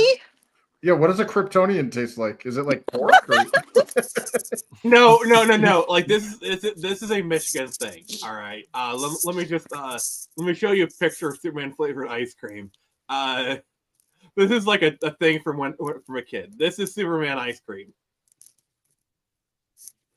It looks like a Super Bowl. But yeah, throw it on the this ground is my and it bounces? childhood. This is my childhood. Superman flavored ice cream. This is a Michigan thing. But yeah, So what does it taste like? Is it like sherbet or? it's kind of like a mixture of flavors. I only had it like a couple of times, but yeah, it was usually pretty good. Wow. Yeah, it looks almost like Play-Doh. Yeah, it's really good. It's really good. It's not what I normally got, but it's really good. Sweet. If you're over in Michigan and you stop by like an ice cream place and they have Superman ice cream, I do encourage you to try it. Everybody better stand back. Oh my god. Yeah, but I heard Jeff Bezos Interesting. hate that flavor. Oh, because Man. it's like Luthor. Yeah, Yeah. the real life one. Okay, Yeah. that was clever. That was very, very clever. But yeah, so is there anything you guys are actually looking forward to this kind of go around this year? Outside like probably like some anime I'm watching. I'm basically just burnt out on most stuff. But I'm like, unless like part way I see something interesting, I'm just like, yeah, no, nothing catches my eye. I was gonna say the Princess Peach game that's coming out, but my Switch has been acting up for some Oh, no. silly reason. It says that there's an error and it can't connect to the internet. Oh, And it's like, oh, you should restart your system. I did that 3 different times. Guess what? Still have an error. I would So- suggest calling Nintendo Canada and seeing what they say, because like I know with some things, like if your controller drifts, they'll fix it for free. They do that because, well, I think that's the only way they can save off of a lawsuit is if someone tries to sue, like, you could have sent it to us, we fix it for free. Because they quietly do that. If your stick drifts, just go to Nintendo, they'll troubleshoot it, but then they'll send it in and they'll fix it for free, no questions asked. I had that happen with mine, and they did that. I don't know if your problem will do that, but it's worth looking into. If not, I mean, it's usable. It's not very well, but like it's usable. But I won't be able to buy the game because I would call Nintendo and see what they say. I really, Yeah. really, really want that game. I know. I remember when we were watching the premiere of it on stream, and you got really into it. Like I'm really happy. Plus, I'm looking forward to your review on this stream in costume. Yeah. They've been showing a lot of the different costumes I think they showed all costumes actually, and they all look phenomenal. I'd love it if there was a bit more pink in them because it's her signature color. Mhm. But I kind of get why they're veering away from the pink, for the other crowd. Who shall not be named. But it's fine. They look great. I love it. I'm really excited. I'm not gonna let this get me down. Dang No, Canadians, as you always should. ruining things. Yeah, so I want to kind of loop back to the Deadpool kind of trailer, talk about that. Like, so my thesis is everyone's been saying like superhero fatigue. Real quick though, Nick, Dave has a question for you. Yes. The game and RPG. I'm not entirely certain. Haven't seen a whole lot of gameplay. So far, they're just But kind of showcasing outfits and what certain costumes can do, like in the it kind of areas looks they're like an for. action platformer to me. Yeah. Like it might So, have RPG elements, but it looks more like an action platformer. so basically any other Mario game. To an extent, yeah. But like everyone's saying, like you know how like everyone's kind of been parroting like the whole superhero fatigue nonsense. And my thing is like it's not superhero fatigue, it's bad mood fatigue. I really feel like the Deadpool trailer kind of proves that superhero fatigue is kind of not real. What are your guys' thoughts? It's not. I don't. Well, for me, it's not real. It's just that I don't have any interest in modern superhero movies because they're not good. If we got a Yeah, good one, I'd be more than happy to watch it. Yeah, I've actually gone back a couple times in the past and rewatched the first Blade movie. I like it that much. Um, motherfuckers always gotta skate uphill. I still don't know what that's supposed to mean. Oh, it means somebody's always got to try to do something hard, like the hard way or the stupid way. Yeah. yeah. A lot of superhero media kind of just burn me out to where I don't even care much about. Like, and even the ones that are good, I still have issue even supporting. Kind of like, okay, this is you guys knowing and going in the right direction, or it is basically yeah, we're basically on the brink. Let's just do one actually good thing so you can take the money and then fund a whole bunch of other dumb stuff. Even like in Yeah. comics, I know people been talking good about like that Amazing Spider-Man comic or some of the other The ultimate old school ones, superhero comics. Yeah, I'm just like, I want to buy it, but I feel like this is just a way for them to just get funding, just to continue put that funding. It's not to going, wow, this makes money. Let's just keep doing this and make this. Well, the main thing. if we're talking about like companies doing something just for funding and then ruining themselves. Yes, Chris. We're talking about your favorite company. Yeah, So, that's who is kinda- familiar with the Skull and Bones situation? Oh God. Yeah. He's like, yeah, this is. It took them 10 years to strip away features that were already in Assassin's Creed 4 rather than just replicating Assassin's Creed 4 for multiplayer. Like there was a video of What? somebody, yeah, so there was a video of somebody showing what happens when Kenway is running through like water, and they showed like what the character that you make in Skull and Bones does, and it's like they completely ignored all of the animation. Like they could have just recycled assets, and they didn't. It's a lazy games as a service. Do not buy anything that says it is a live service. You are being Yeah, ripped off. like, and then like the Ubisoft people have been saying some really stupid shit like this. Yep. Or like, games should actually be more expensive, and like they tried to claim, like, okay, this is the part that really gets me. Some dipshit tried to claim that Skull and Bones is a quadruple A. I saw that and I laughed. Yeah, that's hilarious. Like, I'm sorry, but like, does this person even look at Skull and Bones? Like, one look at Skull and Bones, like, I'm sorry, like Skull and Bones is maybe a double A plus game. Maybe. If even Because, that. Because if you look at Baldur's Gate 3, which is a double A plus plus game, it's right on the precipice of being triple A, maybe triple A. But like that game, if someone said Baldur's Gate was a quadruple A game, I might not agree with them, but I wouldn't think they're out of their mind, because you could make an argument for Baldur's Gate 3 being a quadruple game. I'm not saying I'd agree with the argument, but you can make the case for it. Skull and Bones, you can't. No, it harkens back to when I was in the industry and I saw these designers or these developers who don't even play their product. Like, this is like the opposite of a drug dealer. You need to get high off your own supply, because if you're not jazzed about your product, how the hell do you expect your customers to be? Yeah. All I have to say to Ubisoft is, if we should be getting more comfortable with not owning our games, they should be more comfortable with people sailing the high seas.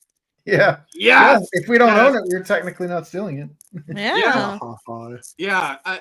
I say that as I stare at my ROMs, my Yeah. my over 256 gigabytes of video game ROMs. The Telltale handheld. Yeah, but like, live services are a complete ripoff. Like, these again. I mean, I got out of the industry back in 2014, so it's like been a decade now, and I saw things were heading south then. It's only gotten worse since I left, and like, I don't mind MMOs, the MMO version live service. Like, I'm sorry, but like, I'll gladly pay $12-15 for Final Fantasy 14, because I get a lot of content out of that. Or even like pay World of Warcraft. If you still dig the World of Warcraft content, it's still a decent enough deal, because you still get classic along with it. yeah. But that's if you like recurring fees. Like, there was that whole game developers keynote speech there at the GDC that was talking about turning players into payers, and they all took it to heart, and they didn't. They're all myopic business people. They don't understand long-term sustainability, just short-term games. It's all about the next quarter, because they're probably going to be gone anyway. Yeah. My LinkedIn connections list is a horror show of people with badges that just say looking for work, and it breaks my heart, because they are some amazingly talented people that should not have been treated the way they were. It's just, the thing is, it used to be you get a job at a company, work there for 30 years, then retire.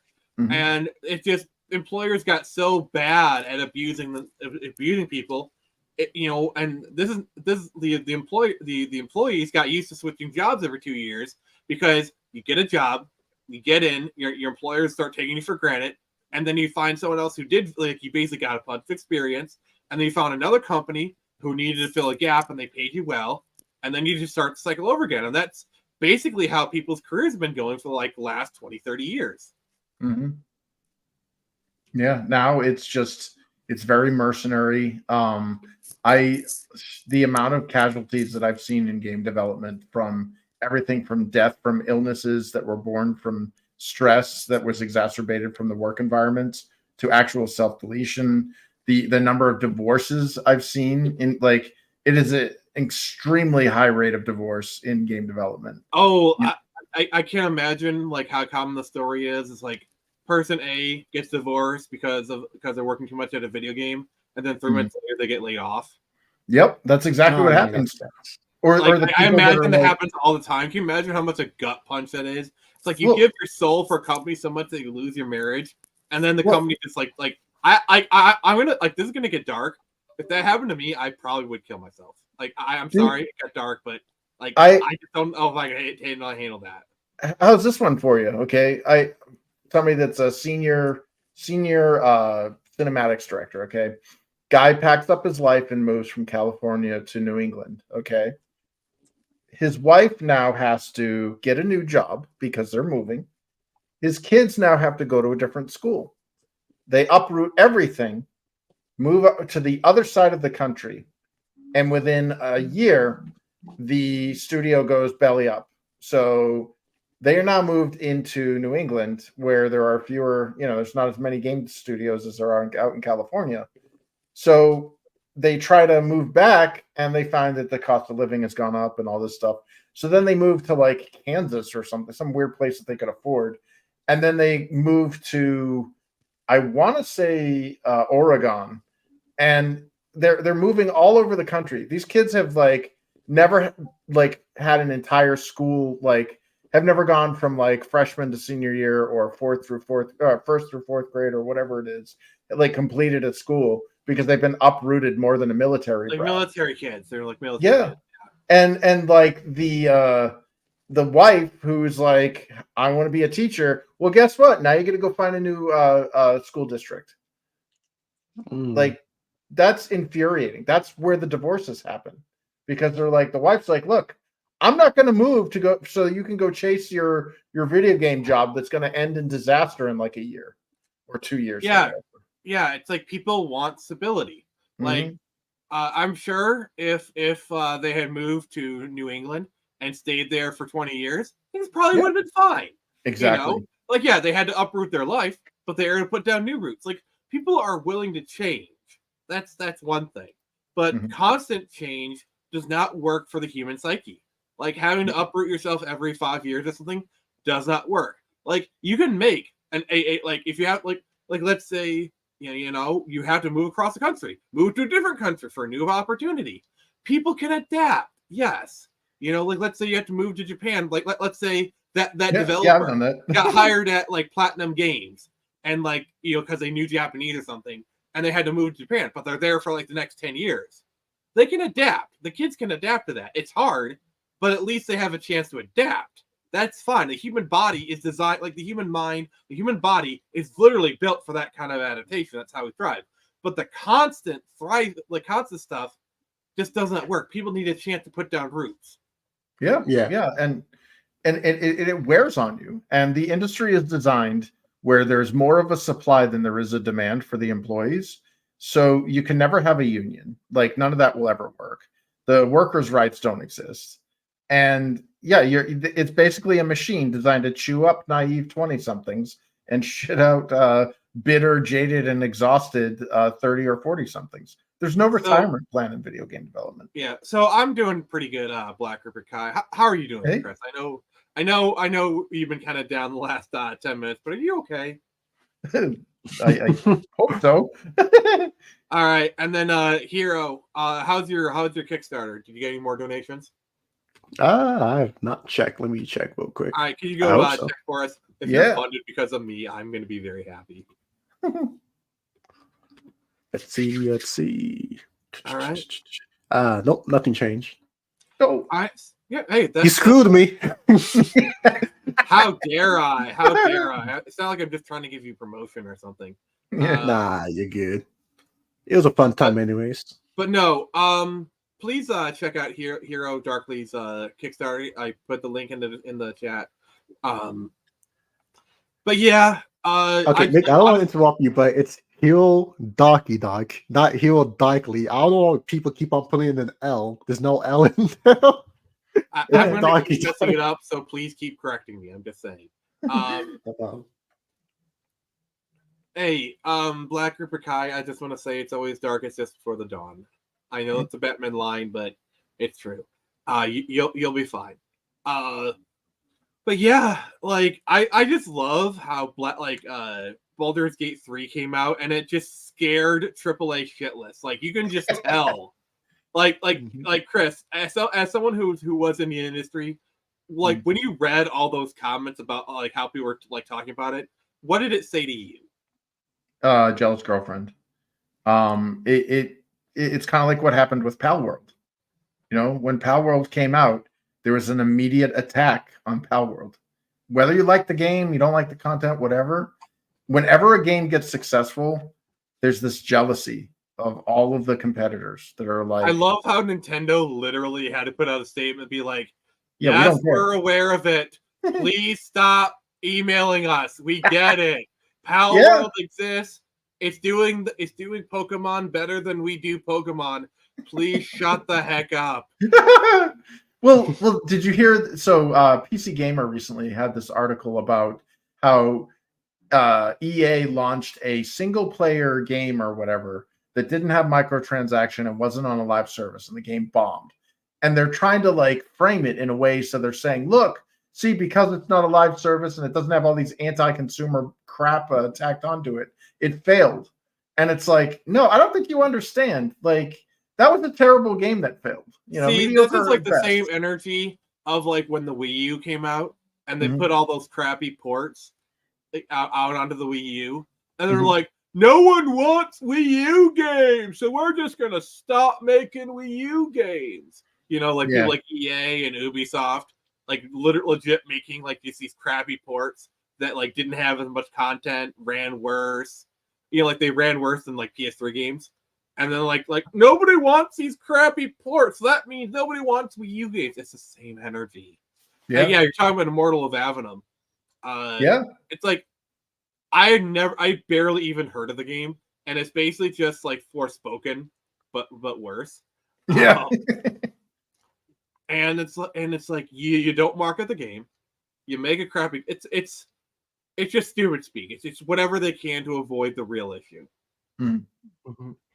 I think what made this situation more annoying is that instead of people just enjoying Power for what it is, they immediately try to use it to like just dunk on the existence of Pokemon. And I'm just like, these markets do not need to actually compete. You could Yeah. just have two different Here's things the with thing like about one Pal small base. World that none of the Pokemon stands are willing to admit. Pal World had something people wanted. Okay. Yeah. Like there was a lot of people that wanted a certain type of Pokemon game. Like, and Legends Arceus kind of showed that like you can do a different formula and have it work. Legends Arceus is a great game. The graphics suck, but the gameplay is amazing. But like people wanted a certain type of Pokemon game, and Pal World delivered on it. Like the Pal World game loop is actually very engaging. Like it is very addictive. I played it a little bit. It's actually very addictive, and just imagine if the developers had Nintendo resource, like imagine Nintendo just made Pal World, but they actually had the money and the developer experience to throw out that game, like a Nintendo polish. Like that would like I'm just gonna say this right now. If Nintendo released Pal World with the Nintendo polish, both in game design and also the IP and the marketing, they would do GTA 5 numbers. Like I'm not talking about like 20 million copies sold. I'm talking 50. I'm talking 70 million copies sold. Like that type of game would be like, I mean, Pal World has already sold a lot of games. Like it's already sold over 7 million copies. You know, it's doing Pokemon numbers right now. But if it had like Nintendo polish and the marketing budget, just like 50 million easy. Well, that and the established brand. I mean, brand recognition alone sells like a massive amount of units. Oh, the other thing is, imagine if Bandai did a Pal World ripoff, or like imagine if Bandai hired the Pal World devs to do Pal World, but with Digimon. Oh yeah. Like, because Digimon is an established brand. Plus, Digimon is flexible enough that you could do Pal. Like, there's already Digimon mods for Pal World. Mhm.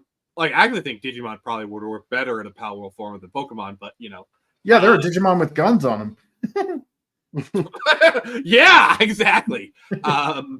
So like, yeah, and also like I know some of the Pal World designs are rips off Pokemon. Some of them are rips off the Digimon. Let's be honest. Well, I mean, their interface is pure Breath of the Wild. Like that it's game Breath just of the Wild took- mixed with Arc. Yeah, it's Ark, Breath of the Wild, Pokemon, and Monster Hunter, and probably something else that we're I can't think of. But like, this was clearly somebody that observed trends and said, "We'll take this, we'll take this, we'll take this." And unfortunately, that's what modern game design is now, and it's so depressing. You know, we haven't seen a new genre in almost 20 years. I mean, to be fair, a lot of game devs for like since the dawn of game design has been, let's just do what the popular thing is doing. You know. Yeah. So like, Yeah, like the whole like that is game design for a lot of companies. It's just do what other people are doing. Like for example, like the early '90s, Street Fighter comes out. Midway sees it like, okay, we need to do a fighting game. let's do it with digitized graphics and make it really bloody. Mortal Kombat, Tekken, 3D fighters. Let's do Bandai's like let's do Tekken, but with weapons. You get Soul Calibur. Yeah. See, the difference being, and I think this is where Pal World succeeds, is these companies would do copies, but they'd add their own twist. And I think Pal World's twist is that like it's just kind of it mixes Pokemon with Arc. It's like Monster Hunter Arc, and it takes a lot of this stuff, but actually mixes it very well. Like that's the twist of Pal World, is that it's a concoction that actually kind of works. Yeah. Yeah. I just wish that, like, as somebody that's been there since the dawn of video games, there has been a dearth of creativity. Like, innovation has died, and it started when we started getting PC games onto the consoles and putting them in their little gated gardens and taking away all the mods and the free community created R&D. So everything became risk averse and everything had a number after it, or it was like insert like this, you know what I mean? Like the formula. But like, I miss when we had games where like a new genre came out and it was like, what the hell? Plastic instruments. Well, I'd argue it happened in the early 2000s with the proliferation of third-party game engines. Because before the 2000s, everyone just kind of made their own engine. But like in the 2000s, you had the rise of like Unreal Engine, and when you have everyone using like the same engine, yeah, it helps game development, but it does kind of like funnel you into different like specific types of genres. Like look at like EA when they were forcing Frostbite onto every game. Look at how badly that affected stuff like Dragon Age Inquisition. They barely managed to get the game out. Look at like Mass Effect Andromeda. What suffered because they had to use Frostbite. Yeah. Like I mean, if they were allowed, like if, they were.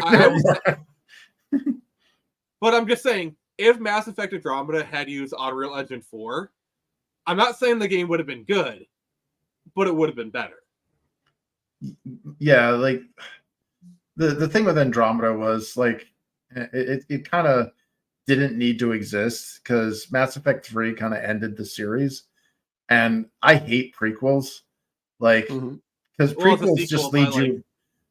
Yeah, well, yeah. Andromeda is a side story. It's like a Gaiden. It's something that where they're like, oh, this is happening in tandem, or like these people went over to the Andromeda galaxy while whatever was happening was in the Orion cluster essentially, or whatever the Milky Way section that the Mass Effect story took place in. But like. It just the Mass Effect 3 was such a like 90% of Mass Effect 3 was an amazing game, and that final hour of gameplay completely retroactively destroyed. I mean, I'd say like just that 5-minute section where like dozens of hours of story gets delineated and distilled into 3 choices. Yep, and then as a big FU to the fans who complained about that, they added a 4th option, the purple option, and it was so mean-spirited and such an awful conclusion to an otherwise great. Like when Mass Effect 1 came out, I thought, wow, this could be the next Star Wars. This universe is amazing. Literally the closest thing video game has to Star Wars. Yeah, like I'm sorry, but no one like as far as Halo goes. No one outside of Halo nerds cares about the Halo story. Versus, you look at people who see Mass Effect, and they get it. They get the story. Yeah.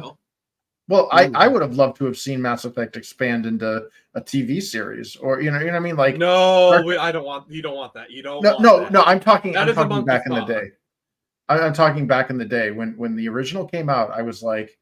Not Star Trek. All Star Trek has been off the air for a while now, So supposedly Star Trek Picard season 3 was good, but I think that's only because Kurtzman was like doing something else. So like, oh, the boss is away. We can do what we want now. yeah. That they destroyed Star Trek as a lifelong Trekkie or Trekker or whatever the hell they call themselves. Like that was. I loved Doctor Who. I loved Star Trek. I went to the theater to see Star Wars, like all that stuff, and it's all gone now. So when Mass Effect came out, I was like, okay, this is a nice, a nice new option. And unfortunately, it got infected by the same mind virus that destroyed those other properties. And I'm gonna be makes honest. I have no clue how Sonic has managed to like stay like relatively free. I know. Like Sonic 2 has like that weird wedding sequence where it's a bit weird, but like it's not like doesn't ruin the movie. It's just kind of an awkward section of the movie. Yeah. But I like think it's because Sonic's in a position to where it's like, his games have made the popularity kind of rocky. So the real people doesn't really have a big interest in getting into it. I also think when something makes money and is successful, Hollywood is also really reluctant to change the formula. Because like they try to like change the formula, producers be like, hey, look at what happened with the first movie. We changed it. People loved it. People like the Sonic movie was a critical and commercial success. Those are very rare in Hollywood nowadays. Like Sonic gets this kind of universal love, and Hollywood knows it. And Hollywood does like hates nothing more than to shake up a successful formula. When they have a successful formula, they will continue on it. They're very reluctant to shake it up. I think that's kind of what's helped with Sonic is that they know they have a successful formula with Sonic, and they know that putting this stuff in there could ruin it. Yeah. I honestly like that, and they the way they handled criticism, i.e. negative feedback, was exemplary. Like they're like, look, yeah, it tested negatively. We're gonna go back and fix it. And when they delayed the movie by 6 months to fix it, everyone was like, and then everyone was like, okay, we understand. That. Yeah, it's like, okay, we would rather you delay the movie than crunch. Yep. People were, it's like when you treat people like human beings, people respect it. It's not that hard. Yeah, and it sucks that like, it takes a blue hedgehog, from a video game franchise to kind of show the way, to show like, guys, this is the way. Yeah, you don't know the way, but like to show how a fandom will support. They will give you their money if you treat them well. You don't call them names. Like, I don't think this is too much of a hot take. We would have never gotten the Mario movie without Sonic. I think Nintendo saw the Sonic movie and how successful it was, and that's what convinced them to finally do it. Because if you look at like the timeline, the Mario movie came out like 3 years after Sonic, so like the timeline lines up perfectly in my opinion. Well, Nintendo had a lot of bad blood after Nix. I will not do Nix. You please. You're starting to go full Christian. Please don't go full Christian on us. Santa 2. but like, literally, that was one of Christian's like, oh, his arms are the wrong color. I think Nix is actually evoking that. So probably, yeah. Well, the thing with the Mario movie though is like Nintendo had to fight to get to like that movie got derailed. Like the one that we saw, like there was a lot of garbage in that movie, but there would have been a lot more if Nintendo wasn't so protective of their property. They had to at the 11th hour they came in because they were being assured, you're not going to stray from the source material, and they're like, yeah, boss, it's totally going as is, And then they saw an advanced screening and went, what the hell is this? Why is a Mario backseated in his own movie? Like, because they want to push the feminist girl power crap, and they had to do a lot of changes, and it sucks because you don't see any of that in the Sonic movie. Sonic that's the crazy thing about Peach in the Super Mario movie. That's the sanitized version. Yeah, imagine how much worse it would have been. Yeah. And then Gato actually also brings up two other ones. Cobra Kai and Ghostbusters Afterlife. Like, Like look at the reception that the Frozen Empire trailer got. Like Frozen Empire is our Ghostbusters 3. Afterlife was triage. Afterlife was Ghostbusters triage. It brought back to life. It brought back the Ghostbusters franchise. I don't view Ghostbusters Afterlife as Ghostbusters 3. I view it as Ghostbusters triage because it had to revive Ghostbusters, and it did it. Yeah, it did it. Actually, my girlfriend didn't even know Ghostbusters Afterlife existed, and we actually watched it while I was visiting her over Valentine's Day. She liked it, and she's actually Nice. excited for Frozen Empire now. And Yeah. because Frozen Empire is the Ghostbusters movie we should have gotten in the 90s. Yeah. You know, the whole old guard teaming up with the new guard, you know, like the mixed gender, mixed race, new team kind of thing. It's exactly what we should have gotten. And this is what I love about Afterlife. It's like the old guard is still there doing their thing and they're mentoring the new team, but you're letting the new team come up and shine. This in Cobra Kai, it's like the same thing. You know, you still got Johnny and Daniel doing their thing, and that's engaging. But at the same time, you have the younger generation. It's like they allow both the space to shine. Yeah. I liked Miguel. Chris, this is for you. You are doing a Mario wrong, Shimeko-san. No. Say it exactly as she typed it. What? You are Marioing wrong. Yeah. No, say it in the voice. Oh, you are Marioing wrong. Nick, that was for you.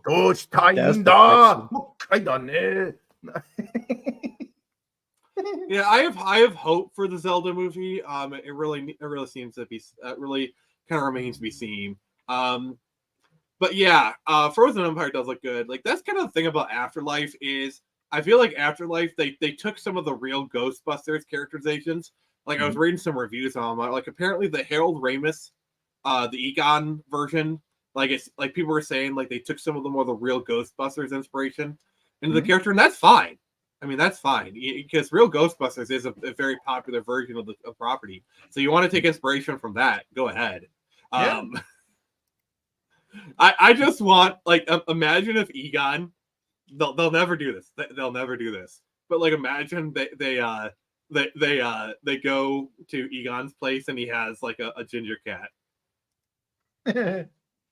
Yeah, no. Garfield. Yeah, they'll never do that. I was hoping that, you know, like because I also enjoyed Ghostbusters Extreme, that they would get like Alfonso Ribeiro to reprise his role as Roland, and then get like some, you know, hot goth chick to play Kylie, and you know, get Eduardo in there and stuff. Haven't they done like multiverse Ghostbuster stories in the comics? I think so. Yeah, like they like I will say this: if they ever do multiverse Ghostbusters, and they have to bring in 2016, just bring in Kate McKinnon, the only interesting character, and I will be okay with that. Yeah. Like if you want to bring her in, sure, she was actually funny. For the previews I saw, she was actually interesting. If you want to bring her in with some actual good writing, then I will not be opposed to that. Yeah. I don't know. I'm happy that Ghostbusters Afterlife turned out so well. So okay, we have a person who is returning, and I haven't. Let's see here. I'm just Nix. What are you doing? I thought you left. It's the Return of the Jedi. Oh no! I ate fairly quickly. I had to get my youngest niece some water. Then my older niece is like, "Oh, I don't want water. I want Frosted Flakes." You don't need Frosted Flakes. Just had a whole freaking dinner, kid. Oh, Mamma mia! That's cool. I mean, okay, I got this. You can't have your pudding unless you eat your meat. Stand still, Lemmy! I have no idea what you're saying, but okay. That's the line. It's you can't have your pudding unless you eat your meat. You, there by the bike stand, stand still, laddie. So, Nix, what's your opinion on like Ghostbusters Afterlife and Frozen Empire? I haven't seen Afterlife, but I have heard amazing things about it. And it looks like a genuinely sweet tribute to Harold Ramis. Yeah, that scene it will make you cry. I don't need to cry, damn it. Well, let's just say that the main so they basically the Afterlife focuses on Egon's daughter and granddaughter, and the granddaughter, I can't remember the name of the actress, but she does like the whole autistic thing that Egon had.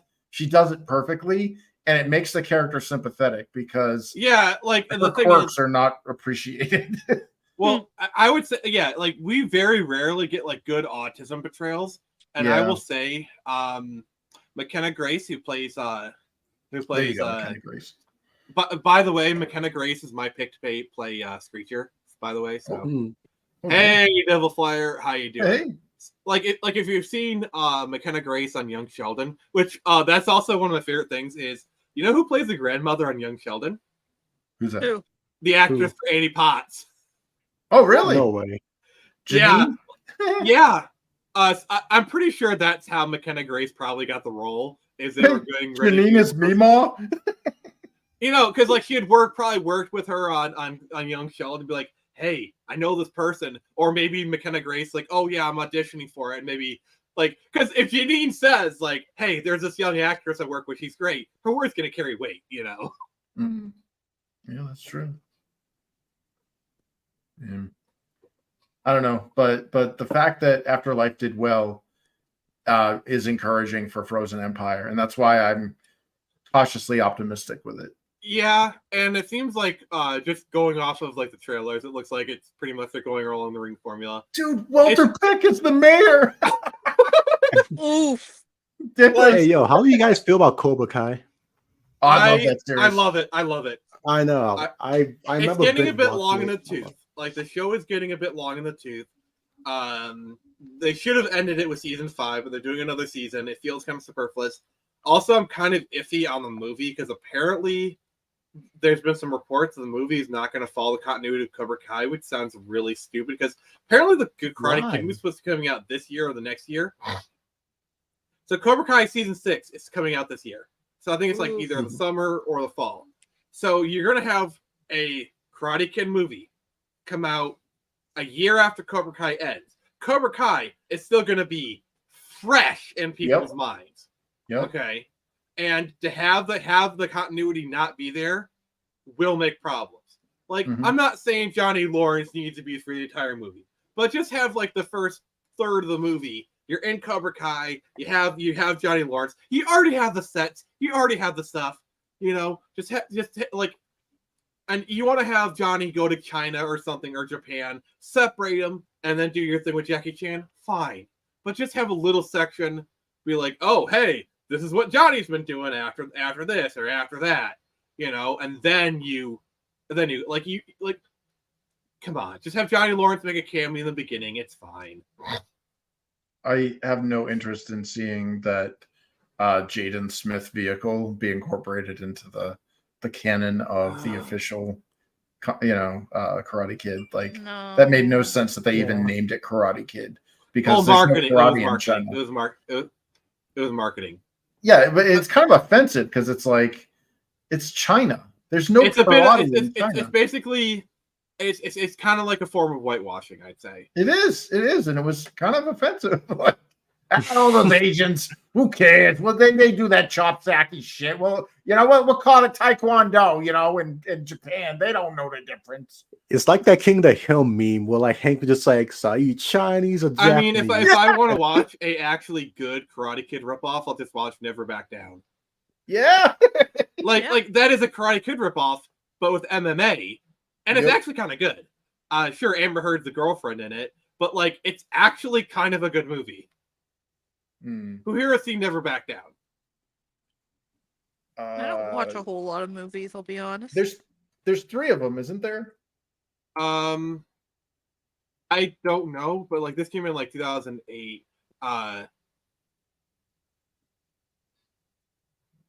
Yeah. I remember seeing something like the dude's in prison or whatever, and he was like the freaking jacked dude with like a black. Oh, you might be thinking like I think there's the like their sequels or whatever. I'm just gonna like thumb them through the trailer real quick, kind of show you. Yeah.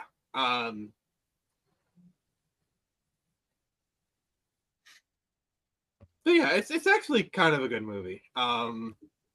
Yes, Amber Heard is in it. Yeah, like you can kind of you can see like the thing. There is your Mr. Miyagi. Also, Evan Peters is in it. There's actually a really crazy story that Evan Peters told. There's your Johnny Lawrence character. But yeah, so like with this film, Evan Peters has kind of like a crazy story where like he was hanging out with Amber Heard after he was like after a day of filming, and she was trying to convince him he was gay. Like she was trying to gaslight him into admitting he was gay. What? Isn't that like what they did to Iceman? Well, Bobby. please What? do not bring that up. Please do not bring up that horrible thing. Yeah. Yeah, I agree, Dave. Yeah. Yeah, like just have the first 10 minutes. Just be like, oh, hey Johnny, I need to do this. Like, why? Why are you doing that? Oh, I gotta go. And like not the rest of the 90% of the movie is a thing. You know, just pay lip service at least. Be like, okay, we're in continuity Cobra Kai. Here's your Johnny Lawrence cameo. Oh, we mentioned Miguel. Oh, we mentioned these other people. Oh, Sam's in college. Oh, cool. You know. Oh, Sam's in college. The little shit's at fat camp. Oh, he actually slimmed down in between. Yeah, he slimmed down when he got his ass kicked by that kid that he picked on. But you know what I mean? Like he's at camp, empty nest. Looks like the wife is going away to a thing that like Johnny like Daniel has nothing to do. Let's go to China and kick some butt.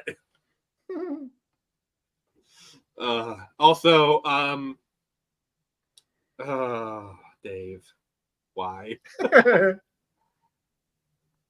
He's right. It could have been worse. Yeah, it could have been worse. But seriously, yeah, gaslighting someone like that, not cool. I do recommend Never Back Down. It's a pretty good movie. It is very much Karate Kid ripoff, but it's kind of a good one. Like they change up enough. Like the thing about the Karate Kid Jane Sith one is it is beat for beat the same movie, just with a different skin. This one, it's a Karate Kid ripoff, but they're still telling their own story. You know, like instead of like the All Valley, you got like this martial arts tournament kind of thing. But what I really like is the guy kind of enters the tournament, but like the last thing, he actually taps out and then goes to the parking lot. So like the final battle is actually in the parking lot, and it's more of like a street fight kind of thing. So I thought that was kind of cool. But I actually do recommend Never Back Down. It's a pretty good movie. cool. Yeah. So I say let's kind of wrap this thing up and kind of say our final words. Chris, what do you have to say to the Ubisoft people who keep saying stupid shit?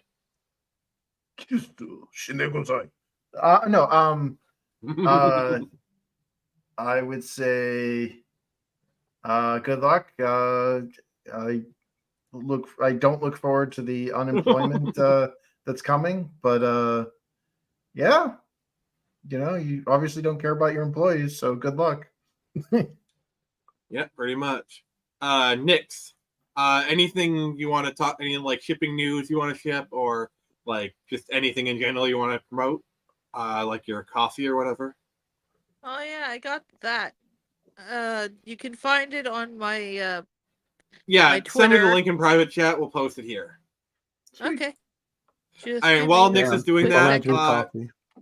And then here will darkly dark. What do you want to say? Well, one, Beyblade's awesome. Two, follow Relentlessly Bully Hero #1. It'll be a great read. Yes, back it on Kickstarter, please. I want this boy to be funded. I mean, honestly, brother, you're already 90% there. You're going to get funded, so I don't want to worry about it. Oh yeah, 100%. Like honestly, it'll just great be on the show. Oh, Yeah, it was nice. I like helping people out. You know, I hope it gives you a boost. I hope you get some funding goals from it.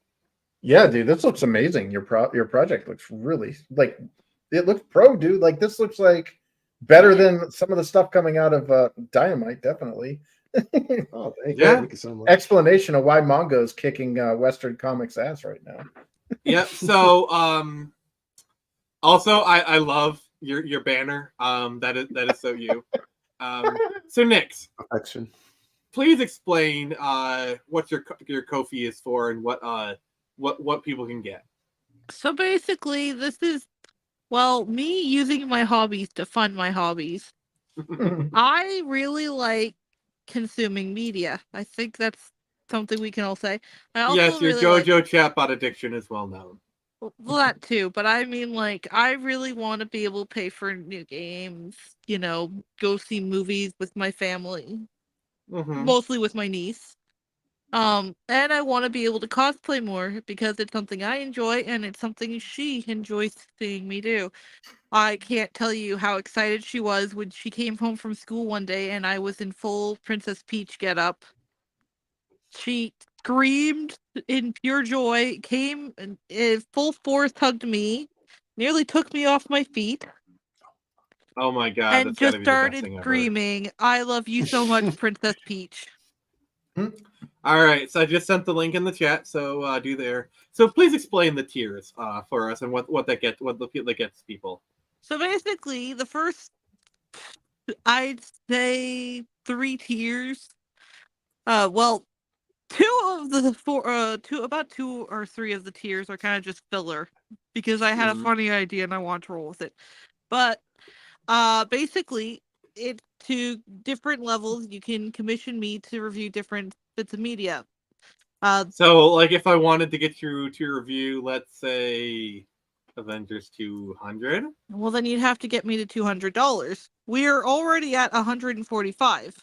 Oh wow, the power of the Knicks is strong. Yeah. But basically, I kind of tier them after how much time I think I would have to like give to something. So like a comic book or a manga, that's not going to take me very much effort to go and find and read, right? So that's like a $5 thing. $10 I think was like video games or anime, something like that. But either way, and then after that, the $20 tier, the Star Platinum. It's my favorite. The whole reason I did this. The whole reason they're named as they are. I will post cosplays, mildly risque, because I'm not very comfortable with going full on risque. Fair Makes enough. sense. Yeah. And I will post them there a week before I post them literally anywhere else. So what if I wanted you to do a Bayonetta cosplay? Well, that's gonna cost a lot. A lot. Damn. Nick's But built it's this doable. cosplay in a cave with a box of scraps. It is doable. Well, there is Alright. a will, there is a way. For now, though, I'm mostly sticking to like simpler cosplay stuff that I can like go and purchase easily. Get that kind of stuff.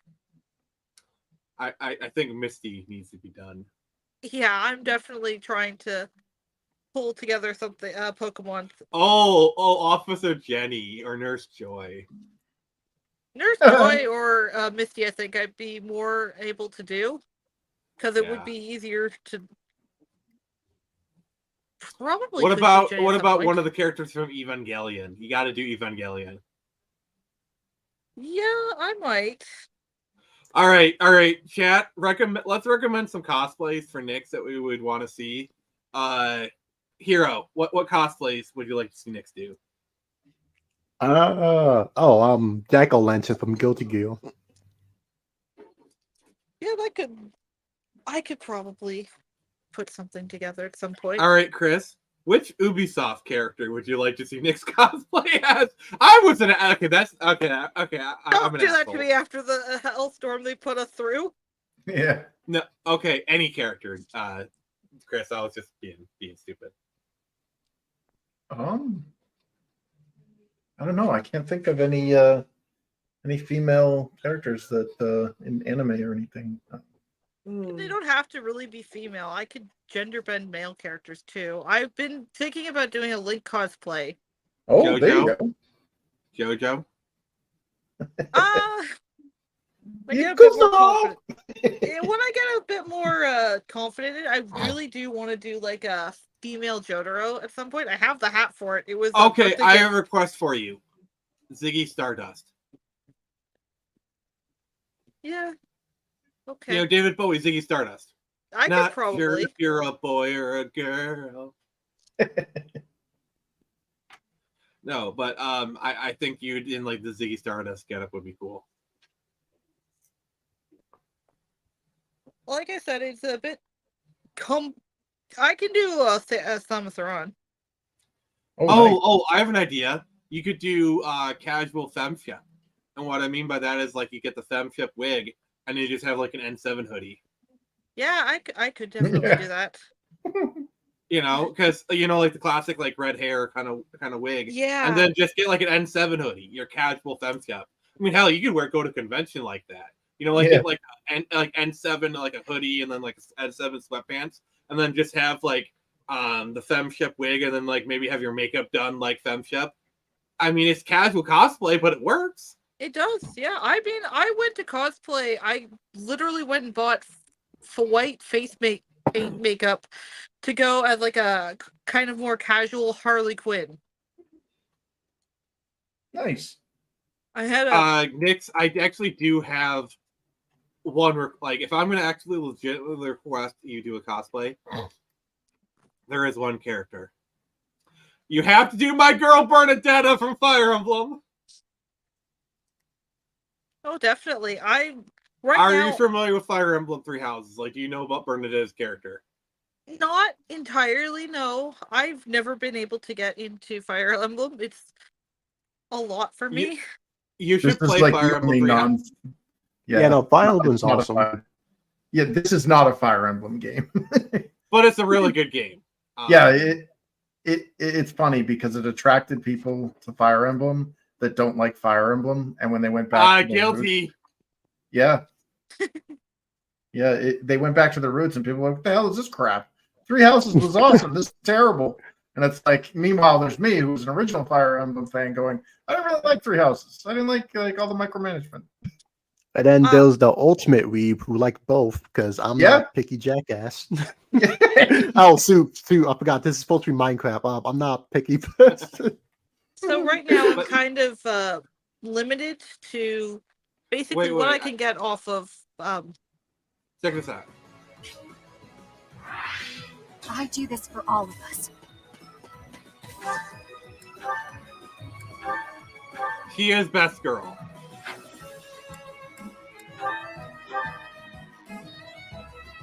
I'm hoping she says the line. I don't think I've ever seen it on the ground like that. They're here! Help me! Go on and scream if it makes you feel better. Being without a struggle, I would greatly appreciate it. It's life or death, Bunny.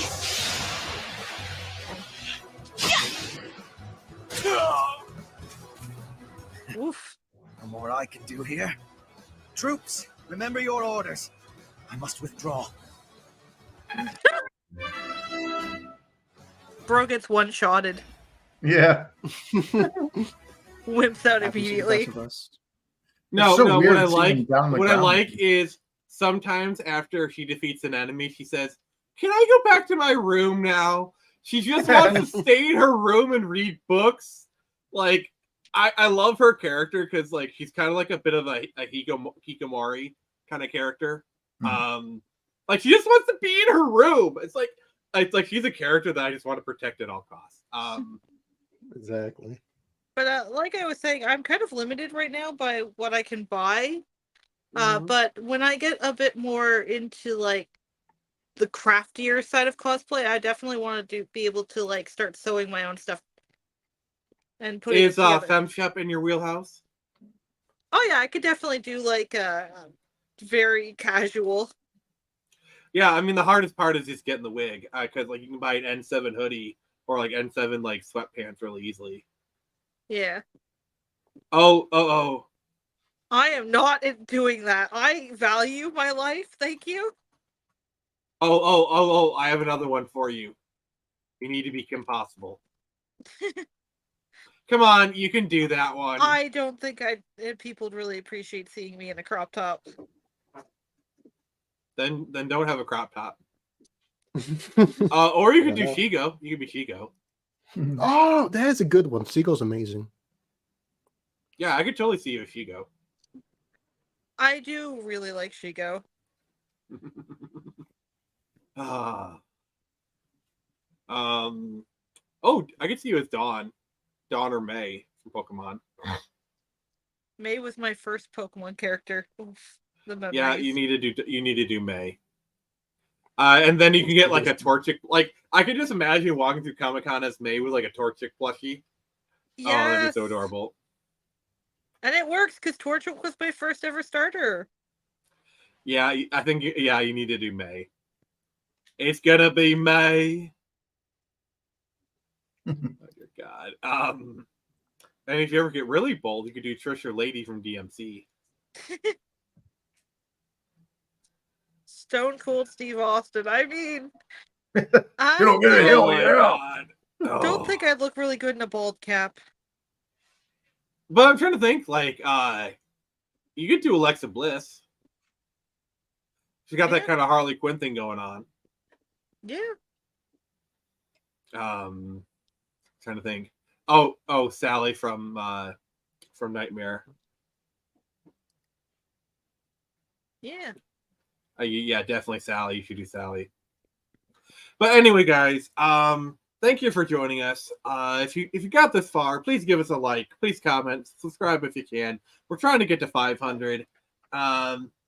Once I get to 500, I'll do a stream where I'm going to be forced by gunpoint to read one more day. If you watched my Since Past stream, it's going to be a lot like that. And then tomorrow we're going to be continuing our journey for the Pokemon area. We'll have Nyx with me, and then Lug. It'll be pretty awesome. Yeah, I just kind of took last week off. I was kind of doing some stuff, but yeah, I'll be. I hope you guys have a wonderful evening, and never forget, I can only show you the door. You're the ones to walk through it.